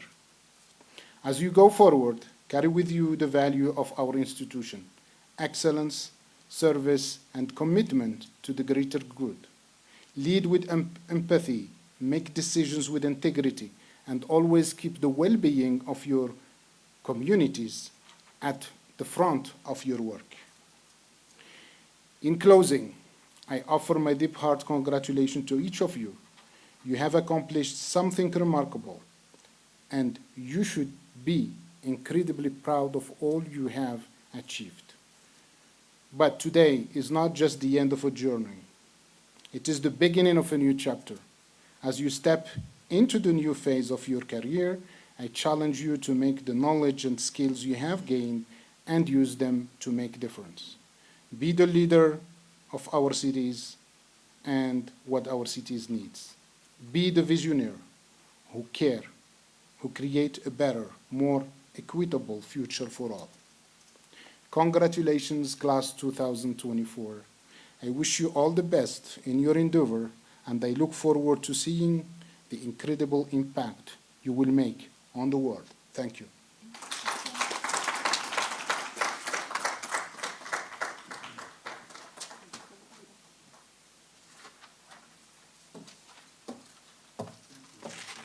شكرا جزيلا سيد العميد على هذه المداخلة القيمة.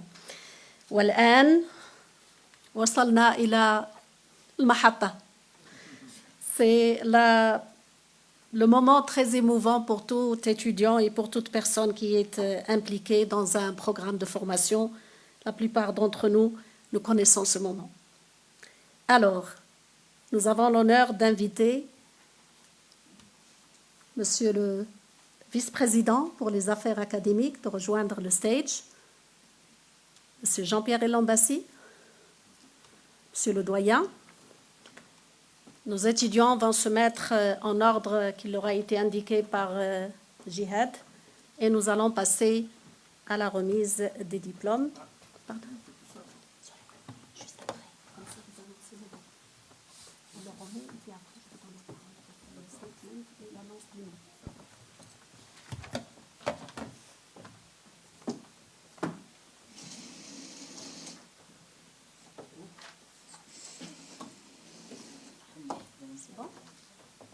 On est prêt?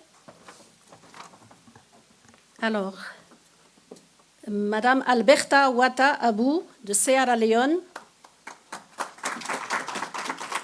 de Bo City Council, appuyée par le conseil de Moulay Abdallah.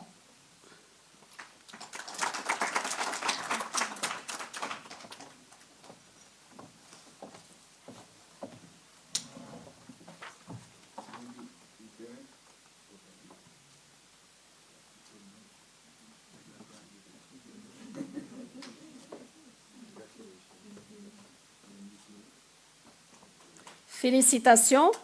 Neala Tsilavina Andi de Madagascar, municipalité de Antsirabi, appuyée par le conseil provincial de Sidi Ifni. Et vous avez ces salutations de Monsieur le Président, il était en ligne. Et c'est la plus jeune de la promotion.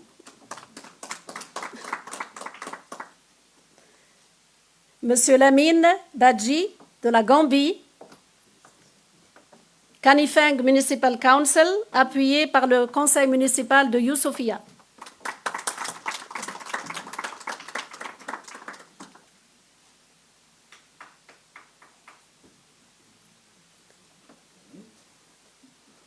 Monsieur Aaron Vianilio Bawa du Nigeria, Abuja Municipal Area Council, appuyé par le conseil préfectoral de Rabat.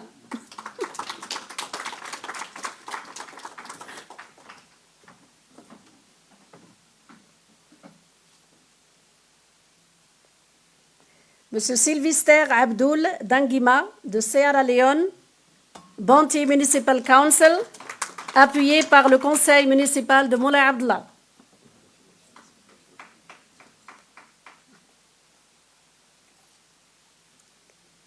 Monsieur Mohamed Lemine Daoula de la Mauritanie, de la ville de Attar, appuyé par le conseil municipal de Marrakech. Et il faut le saluer doublement parce qu'il a joué le rôle du représentant du groupe des étudiants pendant toute cette période. Il faut lui donner un autre diplôme.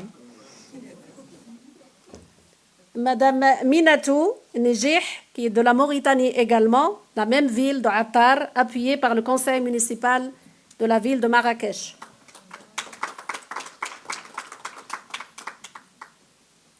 Et c'est le premier projet de coopération décentralisée déjà réalisé avec l'association Les Randonneurs, qui sont partis 25 médecins marocains qui ont passé une semaine à Attar pour prodiguer des soins gratuitement dans le cadre du FACDI.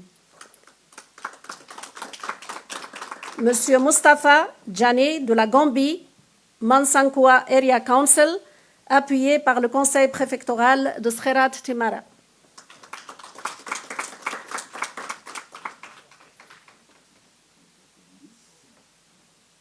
Et qui a continué à gérer sa ville en parallèle.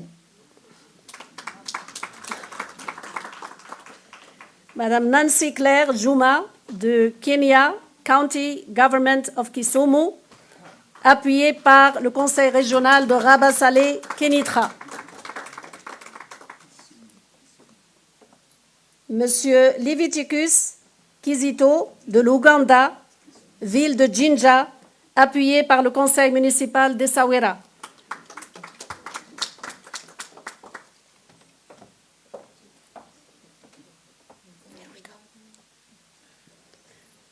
Monsieur Lamine Koujabi de la Gambie, Counter Area Council, appuyé par le conseil provincial d'Ouad el Dahab. Et c'est le plus sage de la promotion.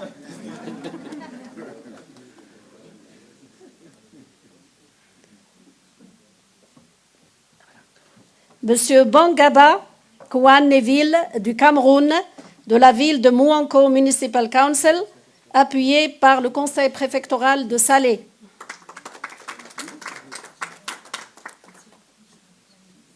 Et qui vont recevoir également l'association Les Randonneurs comme le comté de Kisumu prochainement.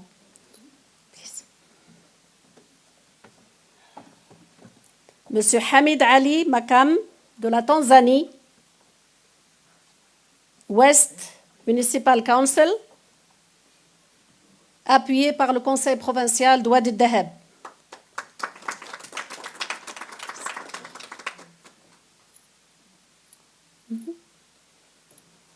Next.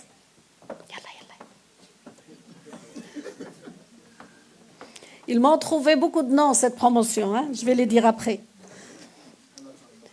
Alors, Monsieur Kamba Tommy, de Mansa Moussa, qui est de Sierra Leone, Moyomba District Council, appuyé par le conseil municipal de Moulay Abdallah.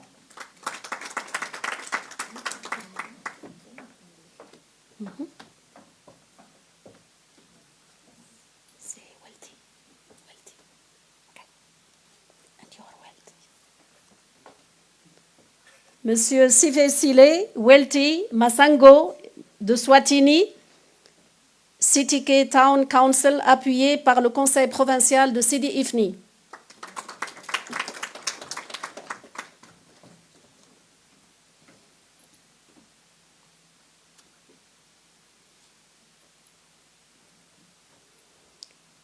L'honorable Monsieur Hassan Saïd Mohamed, qui nous vient de la ville de Balbala, il en est le maire de Djibouti, appuyé par le conseil municipal de Rabat. Et l'honorable président a eu des difficultés à suivre le programme depuis le début. Il va pour le moment recevoir un certificat de l'université en attendant de terminer le reste des modules et de rejoindre sa promotion. Mais nous saluons ses efforts, vraiment, il a fait de grands efforts pour suivre le programme depuis son arrivée. Merci, Monsieur le Président. Monsieur Nziwendele Sibonaka Lizo Nziniza de Swatini également, qui représente Peak Town Council, appuyé par le conseil municipal de Moulay Abdallah.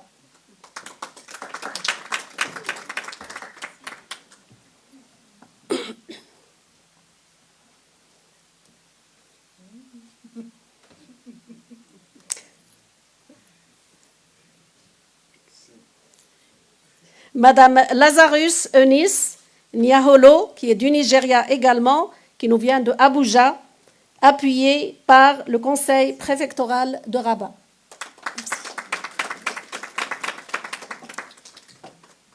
Et souhaite-t-il à elle une bonne grossesse.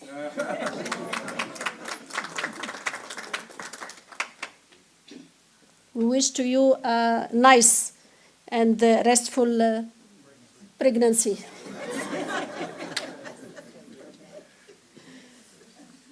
Madame Béatrice Atieno Omolo du Kenya, du comté de Kisumu, appuyée par le conseil de la région de Rabat-Salé-Kénitra.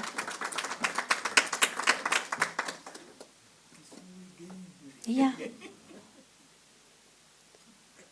Monsieur Bakari Sané de la Gambie, de Mansanko Area Council, appuyé par le conseil préfectoral de Srerat Temara.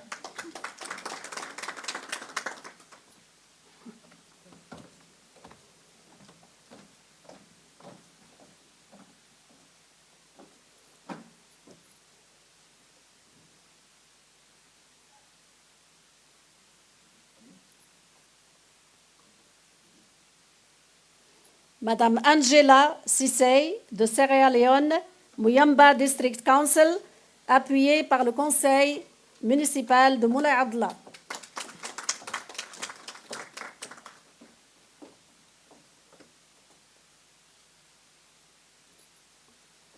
Elles sont 10 femmes parmi les 25.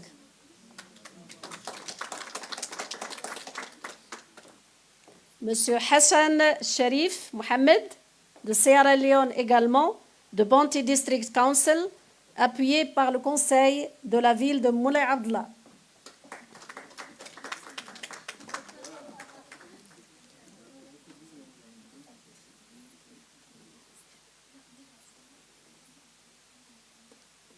Madame Lindiwe Nombuzo Stimbile de Swatini, Peak Town Council, appuyée par le Conseil provincial de Sidi Ifni.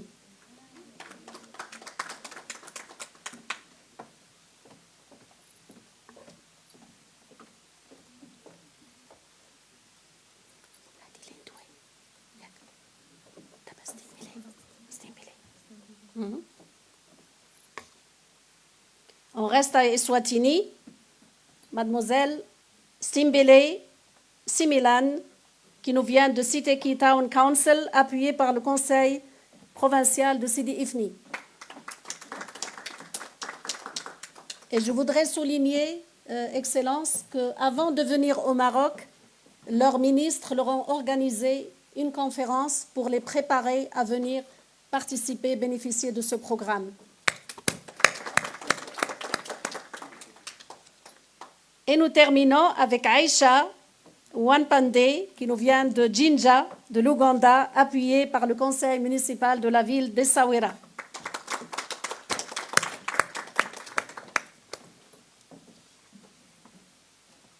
Comme nous l'avons souligné, nous avons 2 autres bourses à cause de problèmes de langue. Nous allons voir avec la DGCT pour les intégrer dans la 3e promotion francophone pour ne pas perdre cette opportunité.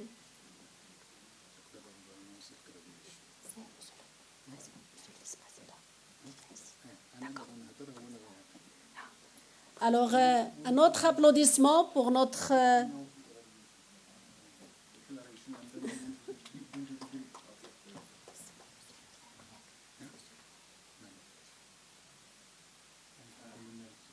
Permettez-moi, s'il vous plaît, et je vous invite à applaudir l'honorable monsieur le maire de la ville d'Ifrane, qui a bien voulu accueillir un après-midi la promotion pour leur expliquer sa vision, sa stratégie et ses pratiques innovantes. Soyez le bienvenu, honorable monsieur le maire. Et maintenant, j'ai l'honneur d'inviter à nouveau monsieur le doyen et monsieur le vice-président pour la suite du programme.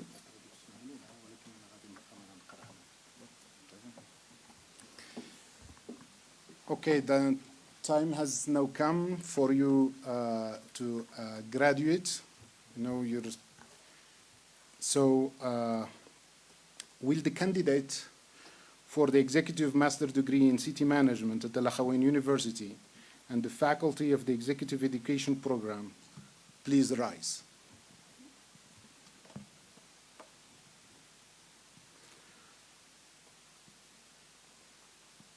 Vice President of Academic Affairs, I am pleased to present to you the candidates who have completed the requirements for the master degree at the Akhawayn University Executive Education Center.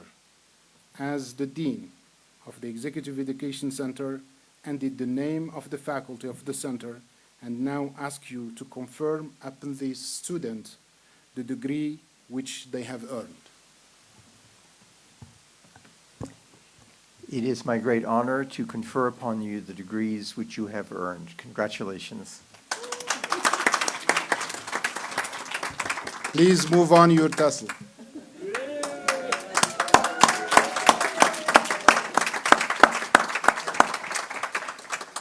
Well done.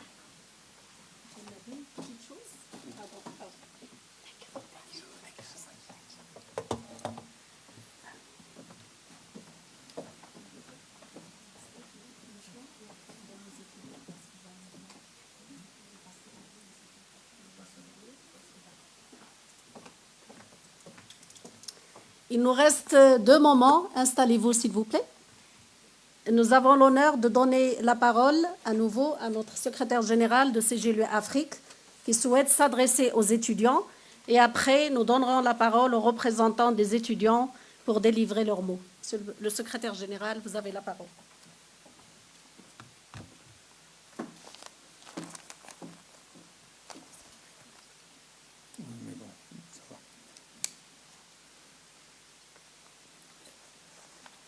Sorry, this statement was due at the beginning of your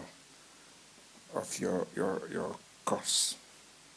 But unfortunately, I'm the kind of person that cannot plan And to be a planning, a city planner and not able to plan is a shame.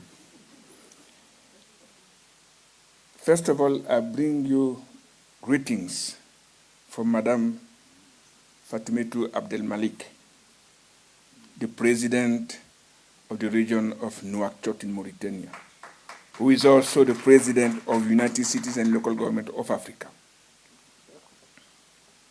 And I bring you also the salute of UCLG Africa Executive Committee. I'm delighted to have this opportunity to exchange views with you, because as the first generation of the executive master in city governance and management in Africa for English-speaking participants, you are wiping the slate clean a little, and I think it is important to hear your assessment of the course you've just received. We will be given a word after me, and I hope that in this word you will be frank with us. I'm grateful to the African International Decentralization Cooperation Fund, FACD, in this French acronym, and to the Moroccan local authorities in partnership with their counterparts in African countries and regions for helping to finance this training course. I would also like to thank the Moroccan government for this welcome initiative, which will enable us to build bridges towards the emergence of an Africa of territories and peoples beyond the Africa of nation states. I would like to really commend the Moroccan local authorities and their counterparts in Africa to have accepted to make the training of executive from the respective administration one of the priorities of the partnership. This is unusual, and it's a real step forward, and one that we appreciate for its true value. The understanding that the gray matter is the world's most precious raw material and the basis of any genuine and lasting structural transformation. On the express condition that the professionals trained in this way put themselves at the service of their community and not their own career, which unfortunately sometimes is the case. So please shy away from this behavior of serving your career before serving your people. We are well aware of the quality of the teaching you have received, not only in terms of knowledge and know-how, but also in terms of professionalism, ethics, and interpersonal skills. It is these qualities and values that we have sought in associating ourselves with Akhawayn University, whose president and teams, dean, dedicated to the executive master in city management in Africa, deserve our thanks for their competence and dedication. I would also like to thank the team of UCLG Africa's ALGA, the African Local Government Academy, led by Dr. Najat Zarouk, whose commitment to promoting the human capital of local authorities is recognized unanimously and deserve our praise.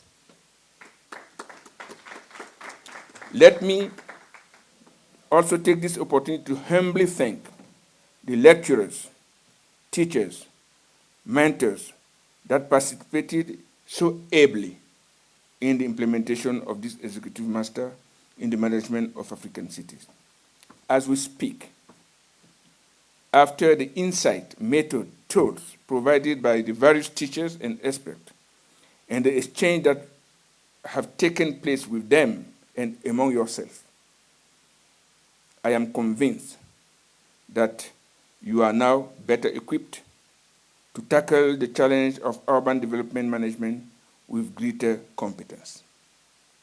My purpose here is not to reiterate what you undoubtedly always know, but to extend your reflection by questioning the way in which professionals approach the management of African cities and how common wisdom in that field can sometimes be a handicap to innovation in the effective planning, governance, and management of African cities. Our starting point is the global proposition that cities can be the driving force behind Africa's structural transformation, provided they put in place the infrastructure and institutional, legal, and financial environment needed to initiate and/or catalyze the process of wealth production, industrialization, and sustainable inclusive development. This proposal is based on the 4 major development agendas that rally the majority member states of the United Nations and the African Union.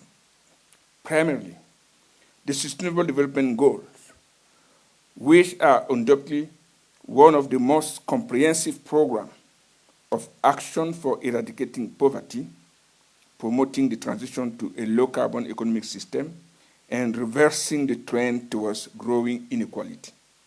The SDGs are undeniable critique of the dominant system of economy, trade, income distribution, and insist on the adoption of new models of production and consumption that do not exceed the ability to borrow on the natural environment, but instead contribute to the regeneration of ecosystems.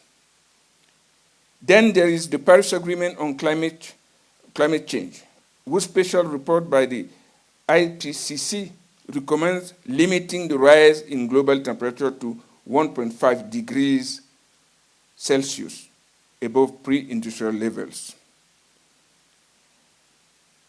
But this report says limiting global warming to 1.5 degrees Celsius will require rapid progress in the way societies develop and manage transition in 4 areas: energy, land and ecosystems, cities and infrastructure, and industry.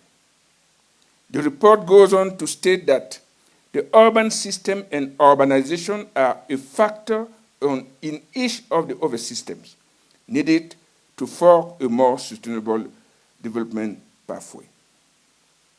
Given that Africa is the region of the world with the greatest infrastructure deficits, and that its urban population is set to grow at the fastest rate in the world over the next 3 decades, an extraordinary field of innovation is opening, because Africa is not constrained by solutions and assets doomed by their unsuitability for climate change.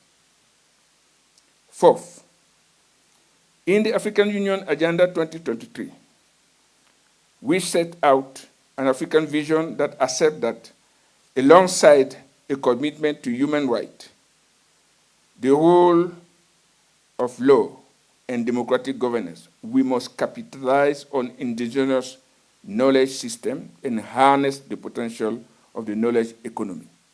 Agenda 2023 stresses that we aspire that by 2063, cities and other urban areas are centers of cultural and economic activity with modernized infrastructure where people have access to all the basic amenities of life, including housing, water, sanitation, energy, public transport, and ICTs.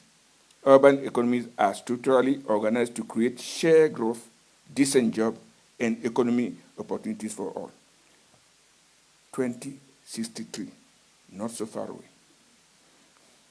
The gap between the reality that majority of people living in African cities experience and the recommendation of global and African agendas shows the scale of the changes and innovation required to be on track for economically workable, socially inclusive, and environmentally sustainable development. In most African cities, we are dealing with a dysfunctional urban system characterized by extreme dualism. Equipped gated enclave for upper and middle social classes versus under-equipped neighborhood and slum for poor inhabitants.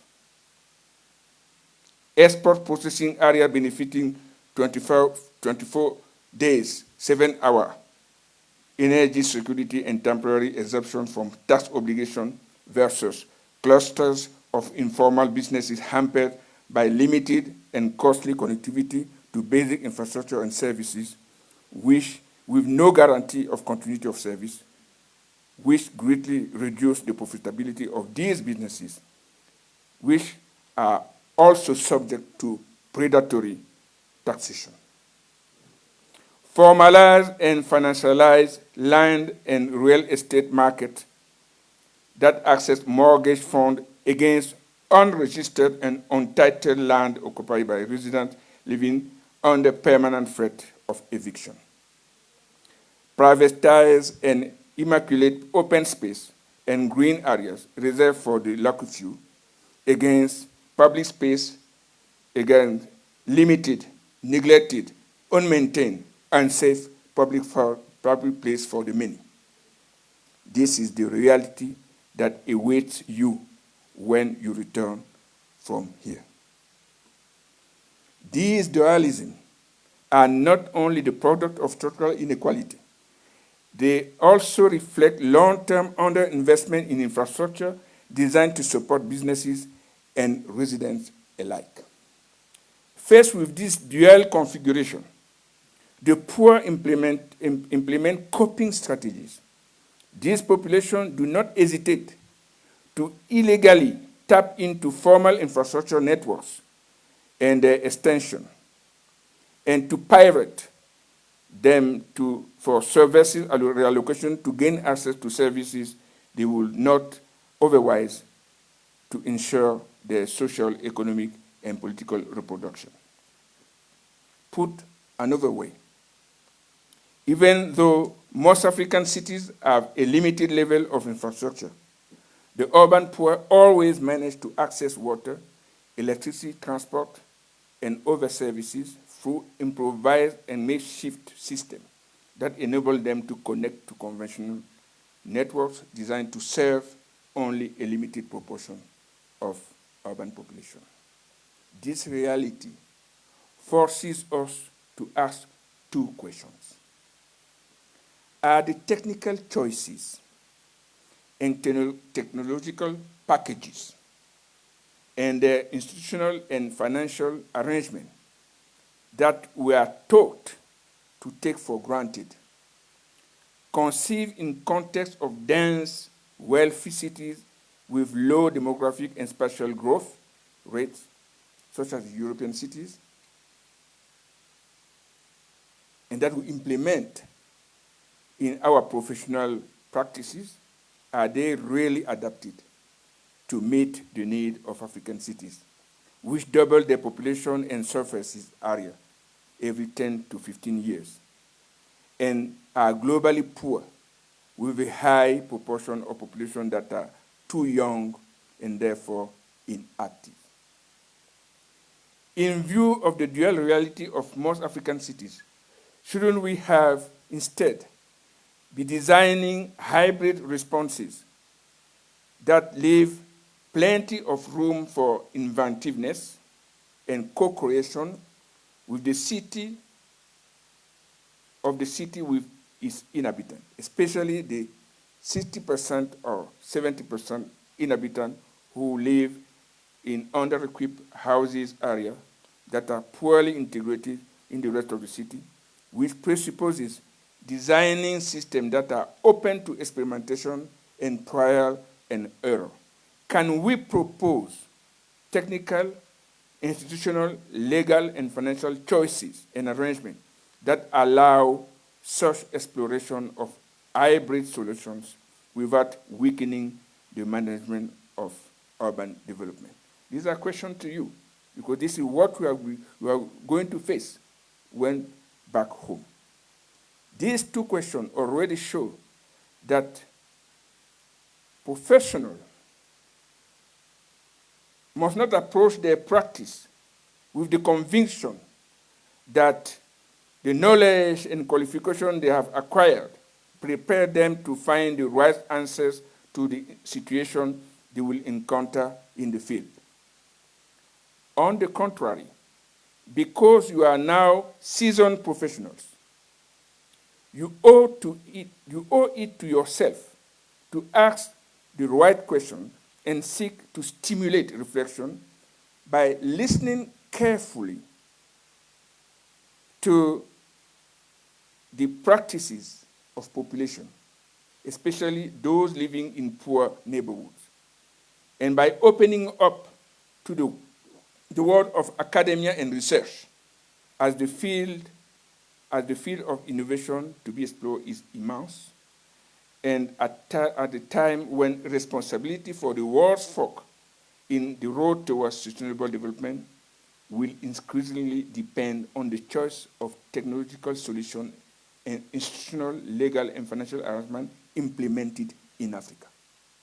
Also, this is the responsibility of Africans to understand that not only they will be the biggest part of the population of the world, but they have on their shoulder the responsibility to change the world, going from unsustainable to sustainable development pathway. That's the first point I wanted to make. The second point of attention concerns the role of cities, that cities are called upon to play in the economic integration and unity of Africa. You may well ask what urban development management has to do with this. And so it should. First, one should know that because of globalization, economic competition between state and region is now based on the ability of their cities to attract or keep foreign direct investment. This is forcing cities to calibrate their attractiveness and adopt cooperative strategies to use their complementarities and competitive advantage in marketing their territories. African cities are competing with cities from other regions of the world to attract investors. The advantages given to investors by state are much the same since the World Trade Organization and the African Continental Free Trade Area came into operation.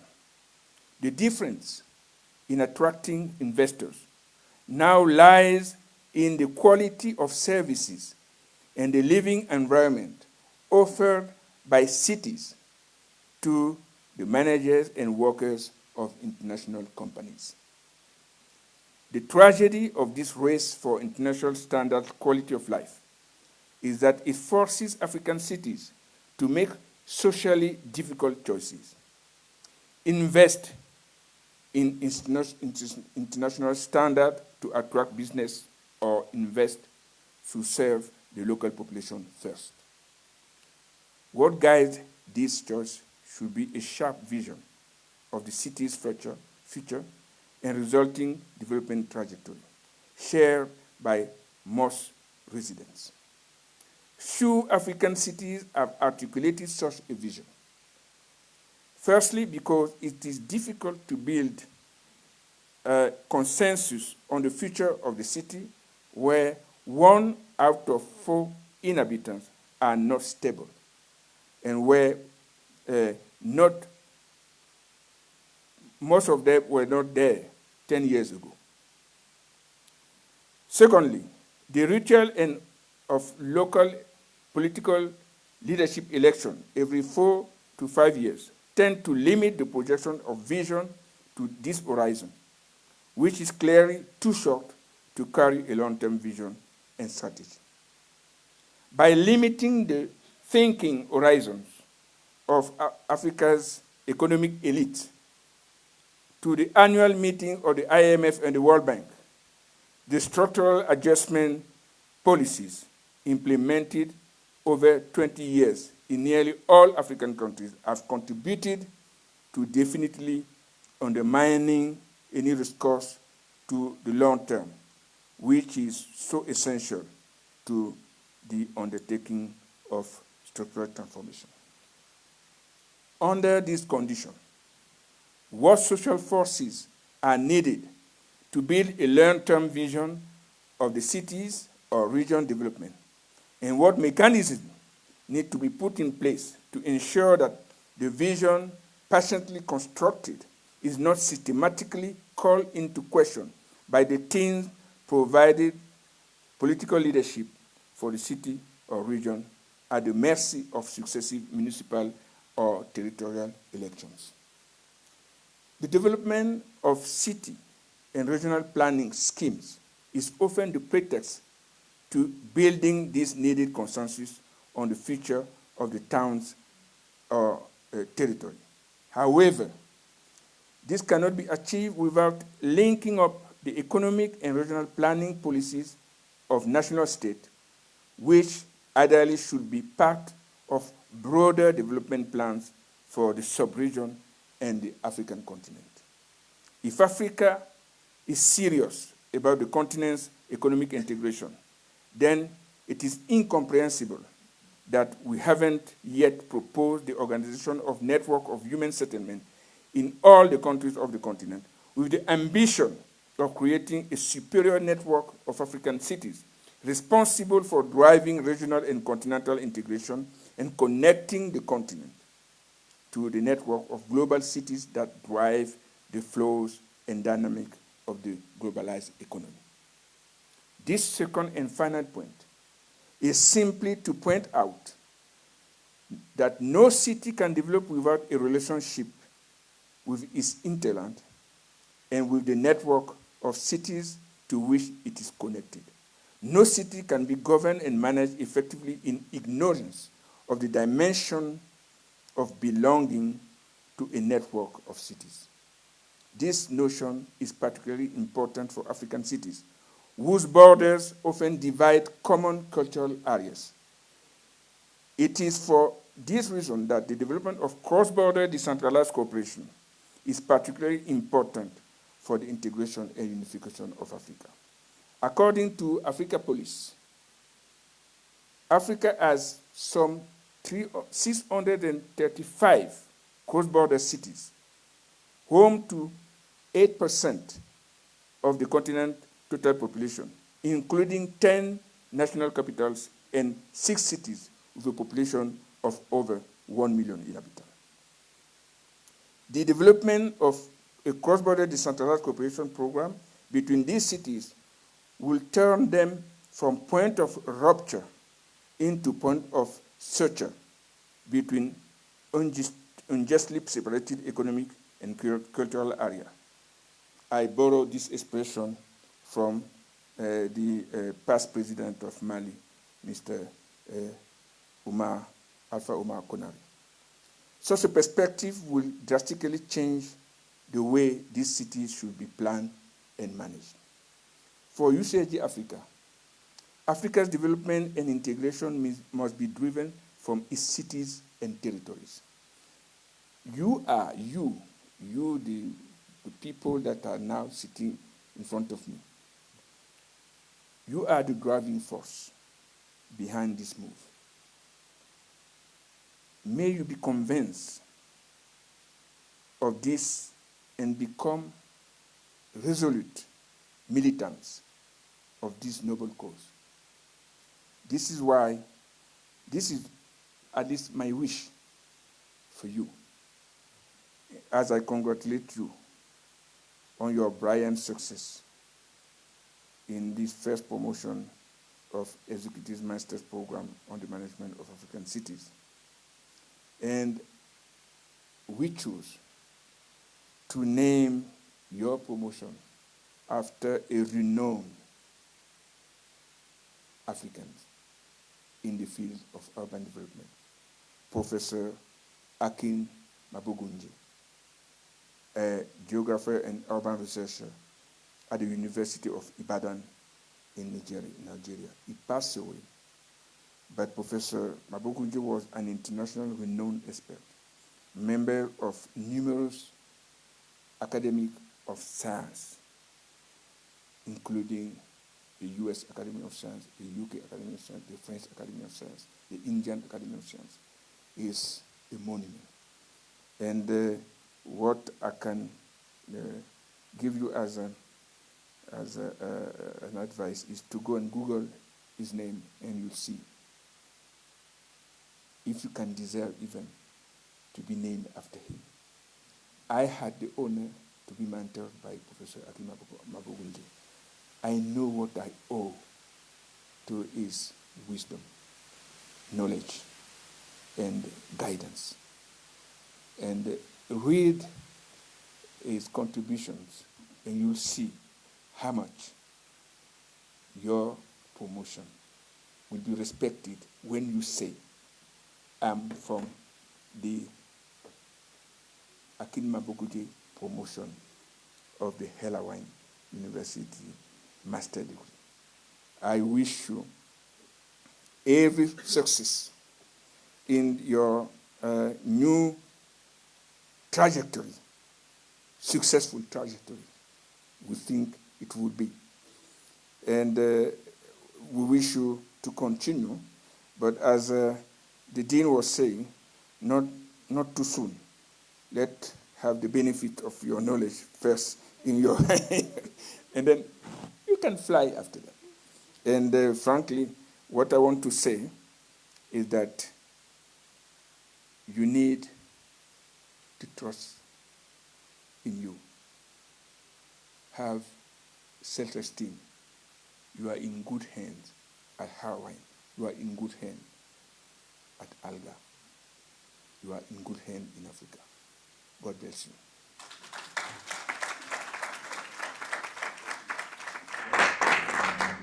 Thank you very much, where is the laptop?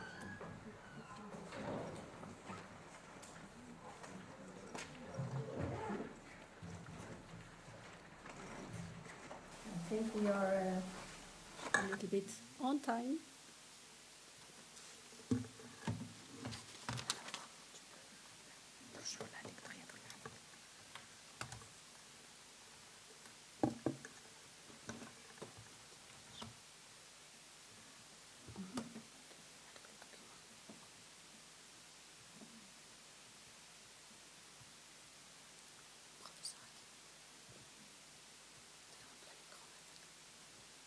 So it's him.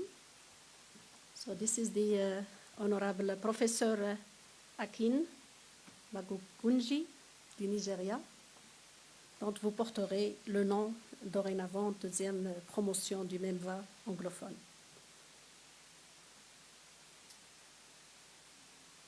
Que le professeur repose en paix. Et vous avez sur Google, sur Wikipédia, la biographie de cet éminent professeur géographe qui nous vient du Nigeria, un autre pays frère et ami du Royaume du Maroc.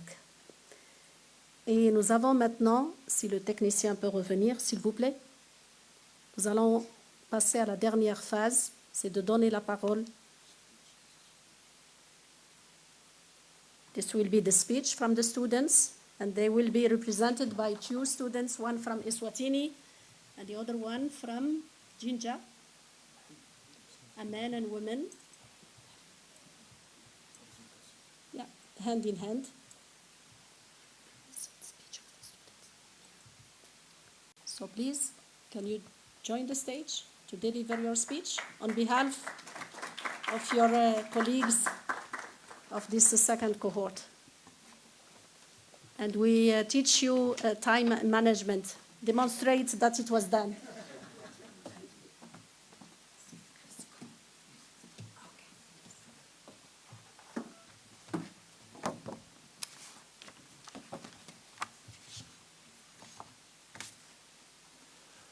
Thank you, Program Director. Thank you, our Commander. In fact, I should mention, distinguished guests, ladies and gentlemen, that it's been a challenging and fruitful 3 months here at Akhawayn University. Honorable representatives of the Kingdom of Morocco, honorable representatives of the local and regional governments here in Morocco and in our institutions, Honorable Secretary General of UCLG Africa, Mr. Mbasi, honorable representatives of Akhawayn University, colleagues, ladies and gentlemen, warm greetings to all of you. Allow me, dear all, and first of all, to make reference to His Majesty King Mohammed VI speech delivered at the 28th Africa Summit in 2017. I quote, "My vision of South-South cooperation is clear and constant. My country shares what it has without ostentation. My country opts for sharing and transferring its know-how. It proposes to build a concrete future of solidarity and security." Long live Your Majesty. In this royal speech and royal orientations, it is this royal speech and royal orientations that laid a firm foundation for this training and capacity building program under the African Fund to support international decentralized cooperation in Africa, commonly referred to as FACTI, created and managed by the Ministry of Interior of Morocco.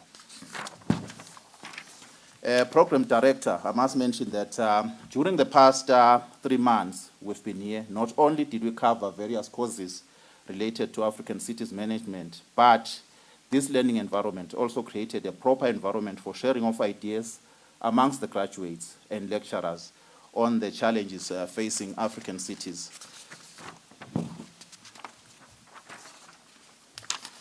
Distinguished guests, ladies and gentlemen, I must mention that this training program is in line with Africa Agenda 2063, titled The Africa We Want, particularly aspiration number 1, I quote, "A prosperous Africa based on inclusive growth, sustainable development," end of quote, which will be achieved through well-educated and skilled citizens able to contribute meaningfully to society. In a nutshell, Program Director, one can conclude that this training and capacity building program empowered us to become the following. Number 1, it's strategic leaders and managers who will make change by promoting effective governance, sustainable development that leaves no one behind, no place behind. Number 2, results-driven leaders and managers. Number 3, ethical leaders and managers. Number 4, leaders and managers who will promote decentralized cooperation of African cities and multi-actor partnerships in Africa and beyond. And number 5, leaders and managers who pledge to invest in peace, solidarity, and in friendship. At this juncture, Your Excellencies, distinguished guests, ladies and gentlemen, I will now invite my colleague Aisha from Uganda. I thank you for your attention. Thank you so much for the insightful words, Ms. Andile. As we continue reflecting on our journey through this remarkable program, I would like to build on what has already been shared and delve into some of the challenges we encountered. Despite the invaluable knowledge and skills acquired through the training program, it will be essential to acknowledge that it was not an easy program. One significant challenge was the limited time allocated for each course module. Given the depth and extent of the material, we often felt like there was much more to learn and explore than the time allowed. The constraints sometimes left us wishing for more opportunities to delve deeper into the subjects. Additionally, though this was an English cohort, we encountered some classes conducted in French. For those who do not speak French, this created a barrier to fully understand and engage with the content. It was a challenge that required us to seek additional support and resources to ensure we keep up with the lessons. Despite these challenges, the knowledge we've gained will serve as a cornerstone in our professional lives. The advanced understanding of strategic planning and public policy development empowers us to contribute more effectively to decision-making processes in our organizations. We are going back home with a better understanding of the ecosystem of decentralization, local governance, local and territorial development. The introduction of participatory budgeting has highlighted the importance of involving citizens and communities in the budgeting processes, fostering transparency and ensuring that citizens and community needs are prioritized. Moreover, integrating the SDGs, the Sustainable Development Goals, into our strategic plans will allow us to align our local council strategies with global development goals, ultimately improving the quality of life of our communities. GIS knowledge equips us with the foundation in spatial analysis and urban planning, which is essential for effective governance and resource management. Finally, the emphasis of decentralized cooperation will enable us to build stronger partnerships and collaborations, addressing key areas such as financing and sustainable development through shared resources and joint initiatives. We come to the end of this journey, the Class of Member 2 2024 cohort. I want to recognize the incredible journey we have all embarked on together.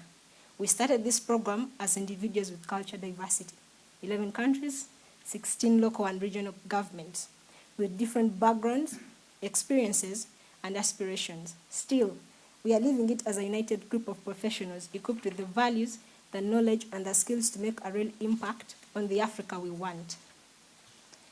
The challenges we faced along the way tested our limits, but they also revealed our strength, our resilience, and our commitment to excellency and quality. As we move forward, let us carry the spirit of transformational leadership, collaboration, innovation that has defined our time together. Remember that the bonds we've formed and the lessons we've learned will continue to guide us as we step into the next chapters of our careers. Together, we can shape a better future for our communities, our institutions, our countries, and our continent. Let us become the voices of excellence in Africa as we continue to work with our motto, leave no one behind. To the next cohort, welcome to a journey that will challenge you, inspire you, and transform you into ways you may not yet imagine. The road ahead of you will not always be easy. There will be late nights, challenging assignments, and moments of doubt. But know this, every challenge you encounter is an opportunity for growth. Embrace each moment, lean on your peers, and stay open to new perspectives. This program is not just about gaining knowledge, it's about building a foundation for a better future for all of us. Finally, I would like to extend a heartfelt thank you to everyone who had a hand in the success of this program, to the Kingdom of Morocco and the FACD Fund, the UCLG Africa and the Academy ALGA, to the University of Akhawayn, to our professors, mentors, and to all the support staff. Your dedication, patience, and expertise has been the backbone of our learning journey. To our families and friends, you have supported us throughout this journey. Your encouragement has been invaluable. To our partners and collaborators, thank you for allowing us to apply our knowledge in meaningful ways. This success is not ours alone. It is shared with all of you who believed in us and helped us reach this milestone. Thank you so much.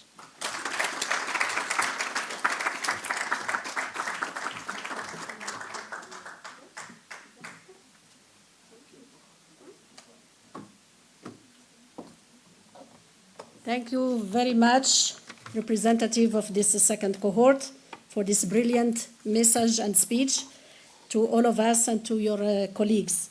Allow me, Excellencies, ladies and gentlemen, to give the floor to the Honorable Dean to close this wonderful ceremony. Thank you very much. Thank you, Dr. Zarruq, dear guests, esteemed guests, faculty, staff, and student trainees, professional trainees. With this, we have come to an end to this ceremony. I would like to congratulate again, second time, our professionals who have completed this program. As you saw that it describing its difficult, yes, 2 months and a half, 450 hours just in class. I think you need to take that times 2 if you need to work and prepare for your exercises. So I can imagine what you have gone through. But I think this is what is executive education at Akhawayn University. It's not tourism, it's work hard. I think you deserve what you get as a degree, but I think you really made it and you deserve it. Thank you to all. And then this program is closed and they will invite you for lunch. And before that, I think there is a surprise that's coming, and that will be the end of it. We're moving from a surprise to another one. So now they are deciding.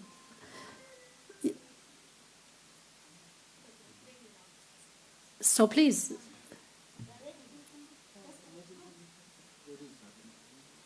They want to express their recognition in their own way. So please, and they are the 2 representatives of this cohort. So please join me to the stage. And you decide for this moment. So you see, when you teach youngs, they take their autonomy. They decide if you want to come here, yeah, or you take the mic. Hello, everyone. Hello, everyone. Program Director, ladies and gentlemen, please allow us to give a small gesture of gratitude and appreciation to some of the people. We cannot thank everyone, but we would like to thank some of the people and the institutions who contributed to the success of this program. And after you, ladies and gentlemen, we would like to start with Mr. Mbassi, the Secretary General of UCLG Africa.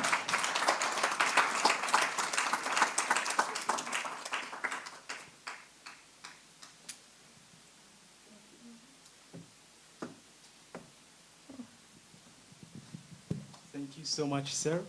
Without UCLG Africa, this would not happen at all. We truly value your work, and we're committed to your principles, and we promise you that we will deliver all these missions and all these goals, and we'll carry them to our home countries. Thank you so much. Thank you.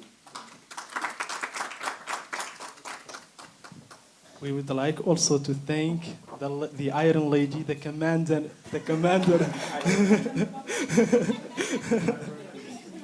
Dr. Najat Zarruq, without whom none of all of this would happen, without whose support we would not go to all of this. Thank you so much. Thank you so much. You've been not only a mother to us, you've been a teacher, a mother, a commander-in-chief. You've been we will never forget you, and we will be forever in your debt. Thank you so much, ma'am. Thank you. And of course, the university is have done very, very important work, Akhawayn University, and we would like to thank them. Sir, Mr. the President, we would like to thank you so much, to thank the Akhawayn University for giving us this opportunity to come here and grasp from your knowledge. Thank you so much, sir.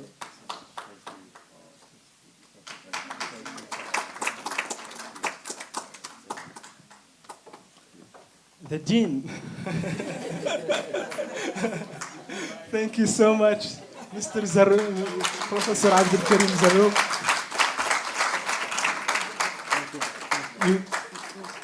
All of this have been done with your guidance, and you've been the soldier, the lion. Yes, you've been the lion. Thank you so much. Thank you so much. Where is our mom? Mama Jihad. Mama Jihad was taking very, very, very good care of us. She's been with us to the whole, taking good care of us. Thank you so much. We cannot thank you enough. We cannot thank you enough. This lady has done, of course, all of you have done a lot. Jihad also has done a lot for us. We cannot thank you enough. Thank you so much. Thank you so much.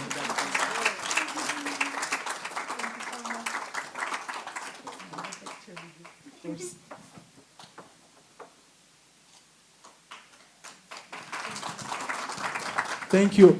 Thank all of you. Thank you so much for your presence and for your guidance and for your support. We trust us. We will. Your effort has not gone in vain. No, we will send you, inshallah. You will see the results once we go back to our countries. Thank you so much. Thank you. Thank you so much. شكرا جزيلا على هذه المبادرة الأخوية. Please, if all the students can come here in the front, and we will be still behind you, all of us. So please, the honorable guest, if you can join the stage for a group picture. كلنا نجيو هنا les étudiants devant. مرحبا مدام. عفاك عيطي على مدام اعتماد اللي على l'extérieur de passer un téléphone. S'il vous plaît, tous.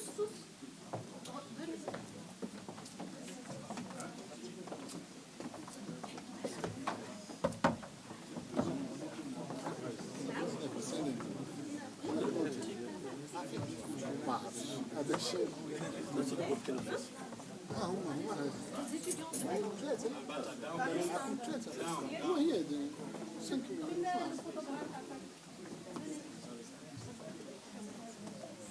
This is a symbolic picture. Stay behind me.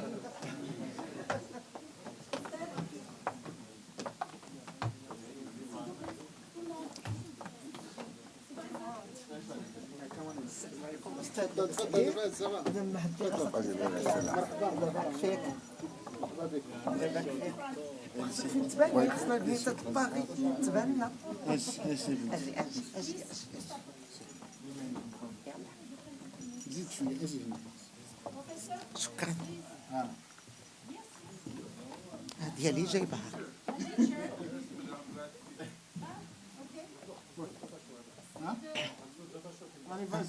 يا منين عندك؟ من هنا؟ أنا ماشي مشكلة. تحزي عندي. You want me to come over there? تبارك الله عليكم أستاذ. نعم.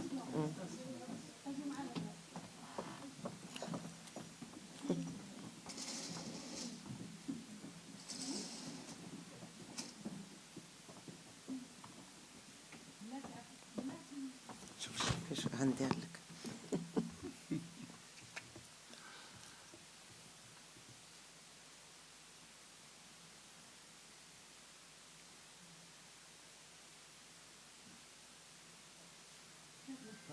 Thank you. Donc, pas de début.